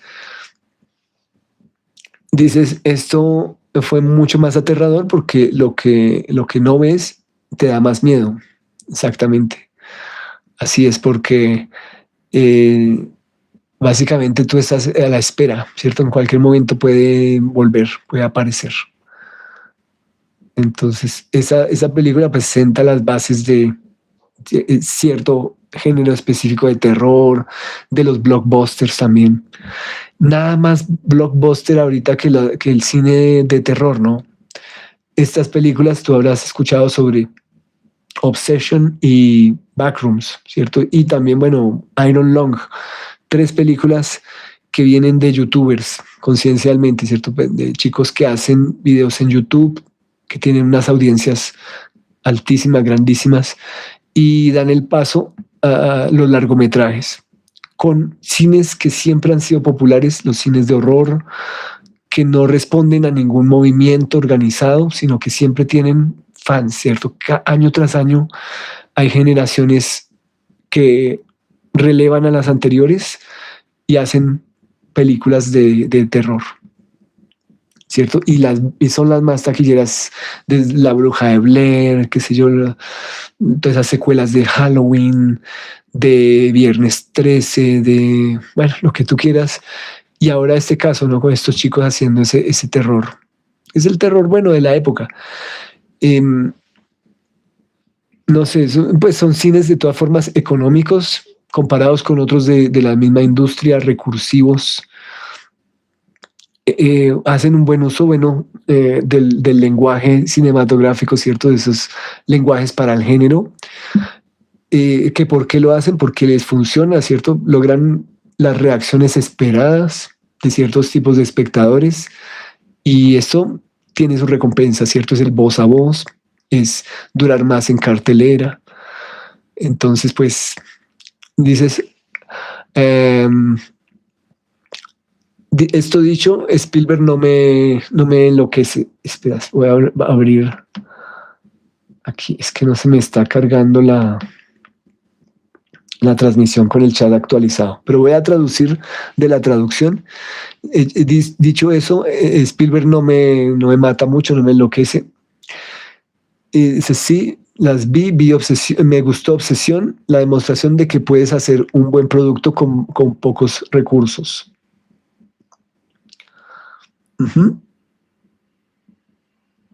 Sí, incluso le han achacado que es falta de originalidad, que viene del capítulo de La Dimensión Desconocida, que pasa lo mismo, que del capítulo de Los Simpson, que pasa lo mismo, pero es un chico que sabe utilizar esa historia que anda en el imaginario popular y le da una forma distinta, ¿no es cierto? Con el One Wish Willow, con su pedir el deseo una vez, y aterrador cuando llama al call center del One Wish Willow y se escuchan por allá los gritos aterradores, ¿no? De la chica. Esa parte me parece tan extraña, tan in- insólita para una película de esas.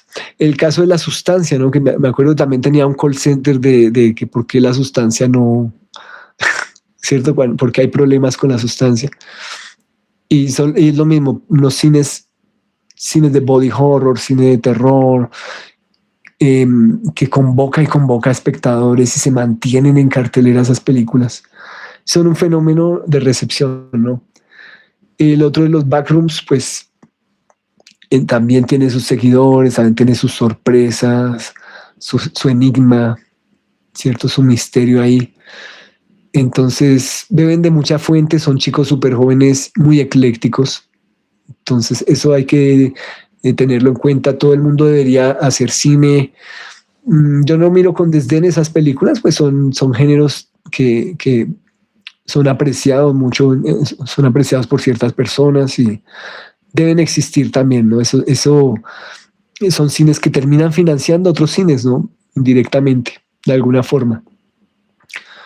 Que hable de esos cines en el canal, pues no, como les digo, pues se habla más bien de cines más relegados por la historia, cines más marginales, pero de pronto de otros valores artísticos que no, que, digamos, no han tenido quien les haga publicidad, ¿cierto? Que no hay quien escriba sobre ellos. Sobre Obsession y Backrooms, pues ya hay muchos textos, ya hay muchos videos, muchos artículos. Entonces, ya tienen toda la atención que necesitaban y que merecen, ¿cierto? Hay otras películas que necesitan también interés, necesitan sembrar interés y llamar la atención. Películas más relegadas aún, que no obtuvieron el favor de los grandes públicos cuando salieron, si es que salieron, si es que tuvieron un estreno. Y hay que recuperarlas, ¿cierto? Así como algunas figuras de cineastas que necesitan otra vez el foco, ¿cierto? Necesitan otra vez que se hable de ellos, que se miren con otra luz diferente. Ahí estamos. Sí, lo que hemos hablado acerca de Bresson y Colin Burnett, ¿cierto? Este académico que investiga tanto a Bresson, en algún momento va a haber más hallazgos sobre Bresson, su obra epistolar, si le podemos llamar así, ¿cierto? Las cartas de Bresson a otros artistas, a otros profesionales del medio, ¿cierto? Bresson no se quedaba quieto, Bresson tenía obra en otras artes, Bresson pintaba, Bresson tomaba fotos. Entonces se vienen, ojalá, muchos hallazgos acerca de la figura de Bresson, cosas que no imaginamos que ojalá salgan a la luz. También es una labor de historiadores, ¿cierto? También tiene que haber historiografía ahí, tiene que revisarse las fuentes de nuevo, tiene que abrirse nuevos archivos, ¿cierto? A ver qué más surge, a ver qué más nos puede sorprender. Bueno, yo les agradezco mucho aquí. Oh, On the Silver Globe llegó. Hacía mucho que no te veía. Dices, Javier, ¿qué tal? Cuando termines con notas sobre el cinematógrafo, ¿seguirás transmitiendo a diario? Me da curiosidad. ¿Qué tienes en mente? Bueno, pues tengo dos posibles opciones. Una es Esculpir en el tiempo de Tarkovsky. Sería como una continuidad lógica, ¿cierto? Una continuación lógica a este proceso, por lo que son cines también sobre lo invisible, ¿cierto? Sobre la cierta espiritualidad, sobre lo específico cinematográfico, ¿cierto? Donde hay mucho de filosofía y espiritualidad, ¿cierto? Tanto en el cine como en la praxis diaria, en la vida. Esa puede ser una opción. La otra opción podría ser el Hitchcock y Truffaut. No sé si sea cuál sea más apropiado, no sé, porque Hitchcock y Truffaut pues supone dar como un pasito atrás, otra vez volver a Bazin, a la Cahiers du Cinéma, a la nueva ola, a la política de los autores. No sé, podría ser. Dices, justamente pensaba por ahí en sus diarios de martirologios. ¿Te refieres a Tarkovsky? Es que no sé, no, hay que de perdido, no conozco. Porque vi por ahí que anda un libro de escritos de Tarkovsky en la juventud, Y eso, bueno, podría complementar algo ese proyecto. Pero también a un chico le prometí hace mucho, cuando empezó el canal, que iba a hacer algo sobre Maya Deren, porque Maya Deren también tiene muchos textos. Entonces podría ser como un proyecto sobre alguna de esas tres opciones. Vamos a ver. Em, Hay una nueva generación de cineastas que no están mal, en mi opinión. Eggers, Farge, Ari Aster. El cine de terror no es mi favorito, pero me parece que están tratando de explorar nuevos lenguajes. Y concuerdo también y que entre ellos pues son muy juiciosos viendo cine clásico, haciendo homenajes a otras películas, al género. Siempre están como pensando en términos de metalenguaje, ¿no? En hacer citas, en hacer las referencias. Eso me gusta, me parece muy interesante. Ahí vamos a ver con qué salen. De Coralie Farge hice acá un video sobre la sustancia, pues creo que ha sido como el acercamiento como hacia una película que es en parte comercial, en parte artística. Fue un experimento del canal, no salió muy bien, no lo vio mucha gente, creo que salió mal librado, pero y también por derechos de autor, casi que todas las imágenes fueron baneadas, ¿cierto? Como que tocó hacerlo en fotogramas. Entonces no es muy recomendable hacer un video sobre películas tan populares. Realmente no, mm, no, en últimas no hay, si no hay mucho que decir, mejor no hacerlo. Más bien hablar de películas de las que no se habla mucho. Dice donde Silver Grove, sí tiene su diario. Si es que con Tarkovsky hay muchas cosas que no se han dicho y sería genial como tomarlo. Si no tiene muchos largometrajes, por eso puede ser un proyecto más viable, porque se pueden ver en menos tiempo y a través de los días, de los videos diarios, pues ir descubriendo algo, ¿no? Por pequeño que sea, eso va sumando. Le conviene al canal porque es un cineasta también muy sólido en cuanto a su fanaticada, ¿no? También amamos a Tarkovsky, mucha gente se desvela por Tarkovsky, entonces yo creo que le iría muy bien. Eso sería bien, ¿no? Habría que tomar una decisión porque todavía quedan a lo sumo unos 10 meses más de Bresson, vamos en la mitad del libro, hay que hacer cuando se acaben las notas, como una especie de cruces de Bresson y otros autores, como para redondear toda la idea de las notas. Mm, Eso, básicamente, con Bresson nos queda mucho. Y hay que ir haciendo pregrabados de Sergei Eisenstein y los textos que vienen, porque hay recursos interesantes, ¿no? Que han salido a la luz. Hay una película japonesa que salió por ahí de los años 20 que vale la pena ver. Yo pensaría que Eisenstein tuvo que verla y que eso puede cambiar, ¿no? La manera de acercarnos a textos de Eisenstein de 1929, que es lo que estamos estudiando sobre Eisenstein. Dice la linterna mágica, ya que hablan de Tarkovsky, quería ir a dormir, pero me quedo un par de horas más. Gracias. Yo tengo que refrescarlo, ¿no? Pues ahorita hay otro corto de Tarkovsky por ahí en boga. Espera a ver si lo encuentro por ahí. A ver dónde está. Estaba sonando mucho en internet. Espera. Algo que hizo en el 58.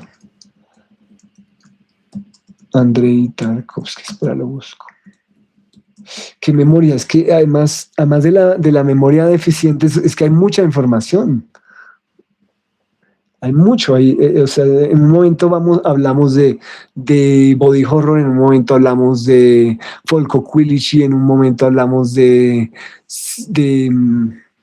¿cómo es? Daniel Argión, ¿cómo? Se me olvidó. Del autor, mucho. De los asesinos, espera. Es que Tarkovsky tiene, bueno, tiene el de la planadora, tiene otro corto universitario y creo que tiene otro corto universitario por ahí. Mira, es que están saliendo cosas de Tarkovsky. Sería genial, y además el Tarkovsky como persona, ¿cierto? Como este hombre pensador que también tiene sus aforismos, que también tiene su sabiduría del día a día.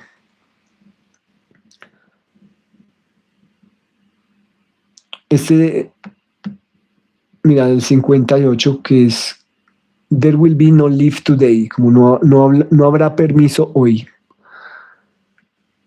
Aún no lo he visto, di por accidente con esa película de 46 minutos, mira, del 58. Mm, tiene The Killers también que tú mencionas del 56, pero ese There Will Be No Life yo no lo conocía, entonces pues no sé, creo que era famoso, simplemente yo no lo conocía, pero entonces hay que verlos, ¿no? Porque es también parte del corpus, ¿no? De esa obra, de sus largometrajes, su libro, también otros escritos. Entonces, ¿de dónde aparece ese? Parece que apareció como algo nuevo, como algo inédito. Ese There Will Be No Live Today. Segodnia Uvoinenia Nebuye. There Will Be No Live Today. Sí, entonces, pues vamos a ver. Ese sería bueno, no sé de ustedes esas tres opciones, ¿qué les parece más interesante? Si el Hitchcock Truffaut, ese libro con toda la información que tiene, con toda también tiene mucha gramática el cine, forma del cine, por eso es tan atractivo.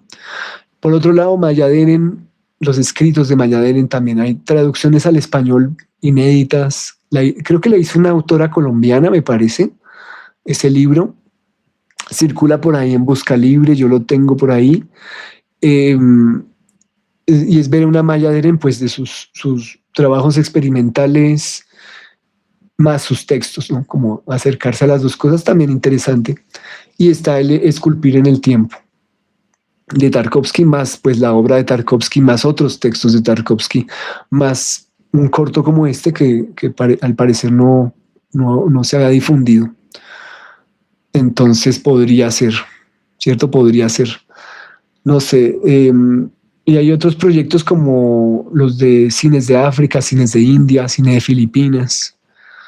Sin embargo, es que este formato así de hablar en la noche, lunes a viernes, es justo y apropiado para textos como el de Bresson, de textos muy cortitos cada noche que nos permitan a veces programas cortos o a veces programas más extensos según, pero que sean posibles, ¿no? Que sean sostenibles, porque no sé cómo partir a Hitchcock Truffaut, ¿no? Tendría que ser como de a media página, no sé.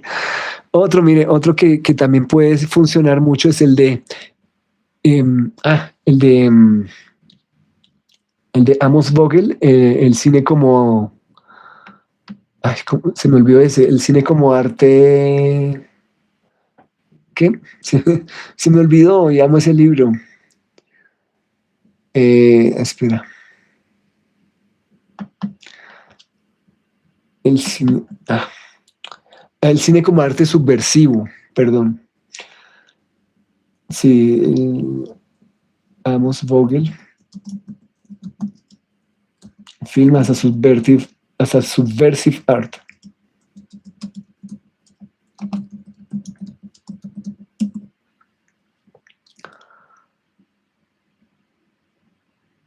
Sí, ese libro es genial y créanme que no se ha hablado mucho de ese libro. Obviamente tiene unas películas muy conocidas, pero tiene unas súper desconocidas también, ¿no? A ver. Dice aquí, Cuando mencionaste a Thomas Ince y Civilization, de la que no soy familiar, me dejó pensando. Me gustaría que hablaras del comienzo como de una forma inusual, como tú mencionaste del contraste con Griffith. Bueno, en ese tercer episodio dedicado a Griffith, el tercer episodio dedicado a Thomas Ince se ocupa de ese paralelismo entre Ince y Griffith. Espera a ver si te puedo poner el link ahí en el chat.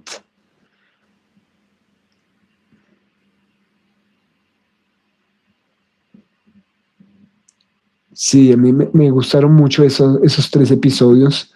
Yo no, si me lo preguntan, no sé de dónde salió eso. Es algo que no me lo creo haber hecho eso. No sé en qué estaba pensando, qué pasó. Muy loco todo eso. A ver, aquí lo tengo. Sí, se llama Thomas Ince y su posible influencia sobre Eisenstein 3 de 3. Griffith versus Ince, el montaje precisamente. Ahora te lo pego ahí en la descripción, en el chat.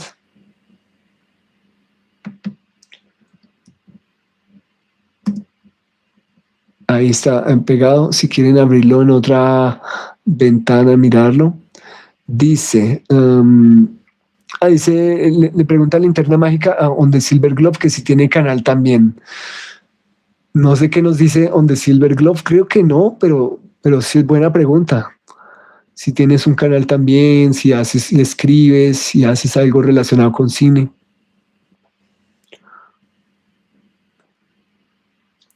Sí, en ese look yo me acuerdo, no me había ni cortado el pelo, tenía como una barba muy crecida cuando hice esos capítulos sobre Thomas Ince. Y ahorita estoy casi sin pelito. Sí, qué locura. No, fue genial, fueron momentos de mucha inspiración, de lo que le suscita a uno el descubrir algo que le parece interesante. Eso motiva tanto. No sé si les ha pasado cuando ustedes ven una película que les parece genial y llevaban meses que solo vean películas flojas y flojas y flojas y de repente se encuentran con una que les mueve el piso, que los mata, les dan ganas de volverla a ver mil veces, de escribir sobre ella, de hacer videos, de contarle a todo el mundo. Ese tipo de sentimiento fue lo que ocurrió con Thomas Ince. Es que tiene una obra tan grande, tiene una mirada de productor que uno no se imagina, si uno no se imagina, ese hombre compró semejante terreno de tierra, luego instaló como su propia ciudad ahí, era totalmente autosuficiente, tenía hasta su propio transporte interno, que lógicamente los estudios que vinieron posteriormente retomaron esas ideas, etcétera. Pero es que todo se hacía ahí, ¿no? Se hacía hasta la comida, tenían lavanderías, era como un país independiente solo de hacer películas. Y el hombre hacía muchas a la vez, ¿no? Y él tenía varias unidades de filmación y tenía a veces varios directores filmando para la misma película en varios lugares. Él codirigía, él supervisaba y no era el tipo egoísta que, yo solo dirijo y ya, ¿no? Sino que podía dirigir a veces, podía producir otras veces, escribía, se iba, venía. Un tipo muy interesante. Mm, Mira, aquí escribes, son como milagros. Jaja, me pasó con The Hostler de Rosens. ¿Esa cuál es? No la he visto. The Hostler.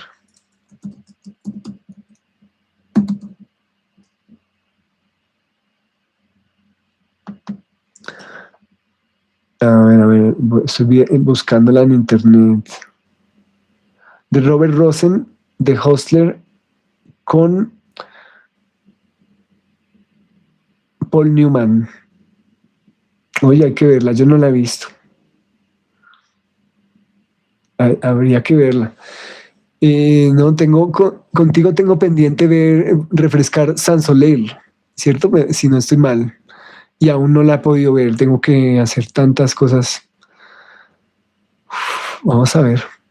Incluso y tengo que terminar el video para el canal, el que les hablé hace un rato sobre los dos cortometrajes del Festival de Cartagena de Indias. Eso ya hay que salir por salud mental, ya hay que terminarlo y salir. Y hay uno que hay que hacer para complementar a Bresson sobre esa película de Manos, Hande. Hacer un video, no importa si no es tan largo, pero hay que irlo haciendo. Sí, es mucho trabajo, pero mm, recientemente volví a ver esta de Lubitsch, Die Bergkatze, y es exactamente lo que me pasó a mí. Ok, yo quiero ver también algo que me deje matado. A ver, Lubitsch, uy, que se cae esto, perdón. Die Bergkatze. Bergkatze.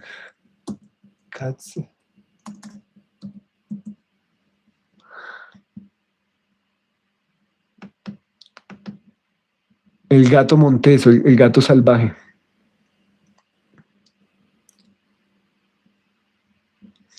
Un carismático teniente recién destinado a un remoto fuerte es capturado por un grupo de bandidos en las montañas, lo que pone en marcha una alocada farsa que es el Lubitsch más desenfrenado. Uy, eso promete. Yo no he visto mucho de Lubitsch, si acaso he visto Ninochka y vi la de los ladrones y no más. Y no he podido con esa en la que se disfrazan de Hitler, no sé, no, por alguna razón tenía que salir y no me atrapó y no la seguí viendo. Pero Ninochka me pareció genial y los ladrones también es genial. Y me hace falta ver muchas, tiene muchas. Sí, es que además de conseguirlas, puede que uno se ponga en la tarea y las consiga todas, pero además tener el tiempo, sí, tener el tiempo es lo clave. Uf, sí, chicos, uy, ha estado increíble esta charla, ya llevamos 3 horas. Creo que este ha sido oficialmente el directo más largo y no sé, me encanta porque se han juntado los que son y hemos hablado de todo un poco, de todo, desde Bresson hasta el canal de la Linterna Mágica, que no sé si on the Silver Globe llegaste cuando nos estaba comentando sobre el canal. No sé si tú tienes uno, que él te acaba de preguntar, si tú tienes también canal, que sería increíble. También imagino que tú compartirías mucha información sobre cine, también comentarías sobre películas que has visto. Es que no sé si les pasa, pero a veces es difícil encontrar con quién hablar sobre cine, ¿no? Es- las amistades se distancian y claro, uno tiene amigos que hablan de otras cosas, ¿no? De todo menos cine. Entonces no es fácil. Se disuelven los cineclubes en la ciudad. Sí, hay salas culturales, pero la gente llega a ver la película y se va. No, van simplemente a lo que van y chao. Entonces sí hace falta como espacios de hablar mucho más, cineforos. Sería muy atractivo hacerlo, ¿no? Yo en algún momento hice en el Museo de Arte Moderno, el Mambo, Museo de Arte Moderno de Bogotá, pues yo estaba empezando, era muy, muy jovencito y me decía, mire, hable de tal película, ya, métase. Y yo tenía que verla en el público y luego al final decir algo, ¿sí? Era así, a quemarropa, sin investigar, sin preparar nada, hacer preguntas sobre lo que uno ve. Y eso fue una buena escuela porque básicamente entrenar la memoria, que no la tengo mucho para nombres, para fechas, todo esto, pero sí trato de recordar planos, de recordar movimientos, de recordar el orden de las secuencias, qué sé yo. En eso de pronto sí es mejor la memoria. Imagínense al final de la sesión, entonces levantarse, saludar a los que se quedan, hacer las preguntas, ¿cierto? Como interactuar con las personas. acerca de todos los oficios del cine, ¿cierto? Así que, ¿qué tal les pareció la propuesta de fotografía? ¿Qué tal les pareció las actuaciones, el montaje? ¿Cierto? Empezar a hablar de movimientos de cámara, lo que tú vas a hablar en tu canal, la linterna mágica, hablar de el lenguaje y la gramática, ¿cierto? ¿Por qué estos planos? ¿Por qué otros no? ¿Cierto? ¿Qué posibilita este punto de vista y por qué no otro? ¿Y por qué en ese momento? Y cuando había películas que no eran tan de forma, sino de contenido, entonces poner otras destrezas, ¿no? ¿Qué opinan de la situación social en tal país? ¿Por qué el personaje hace esta crítica de su trabajo o de, etcétera, de la autoridad?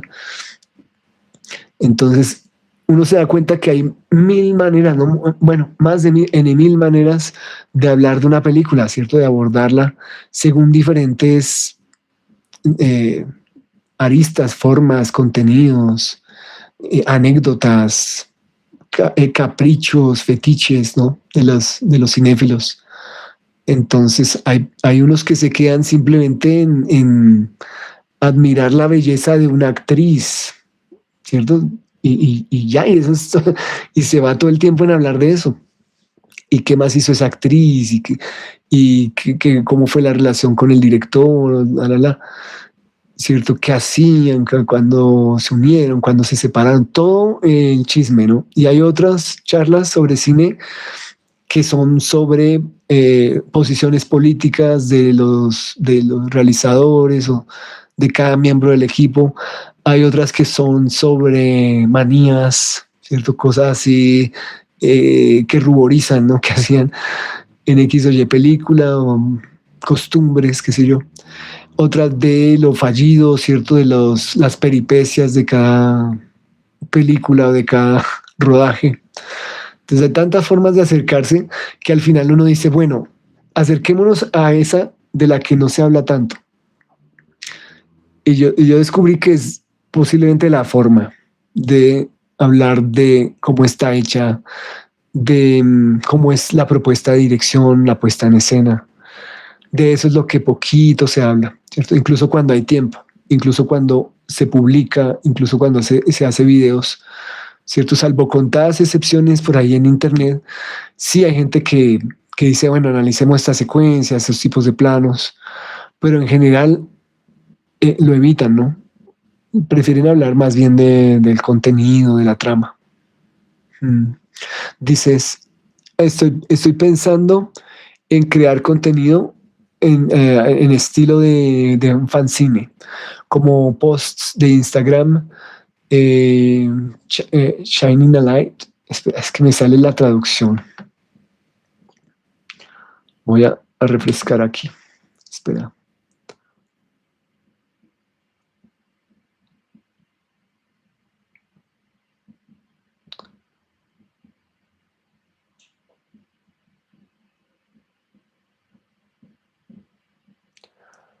Así dándole luz, al igual que tú al cine del que pocos hablan. Hay mucho contenido refrito de cada película que sale en el cine.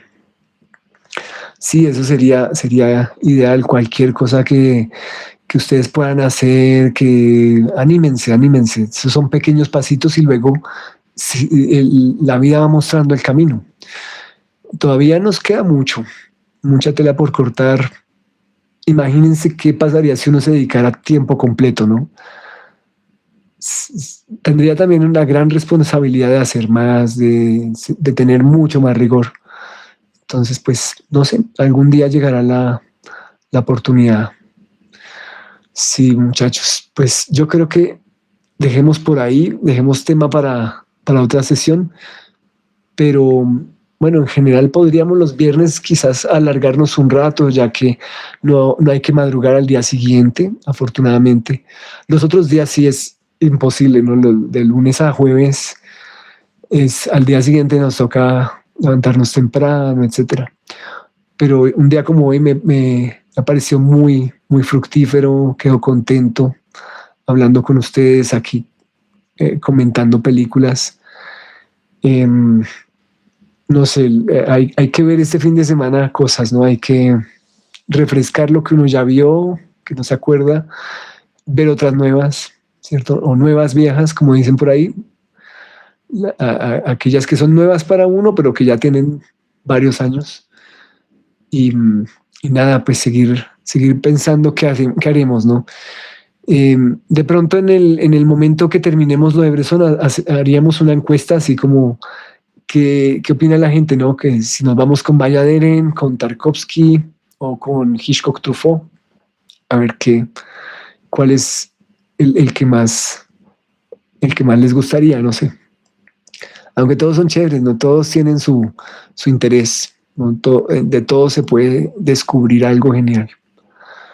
Entonces, pues me despido, creo que ya llegó el cansancio y bueno, es bueno que nos vayamos ya a descansar todos.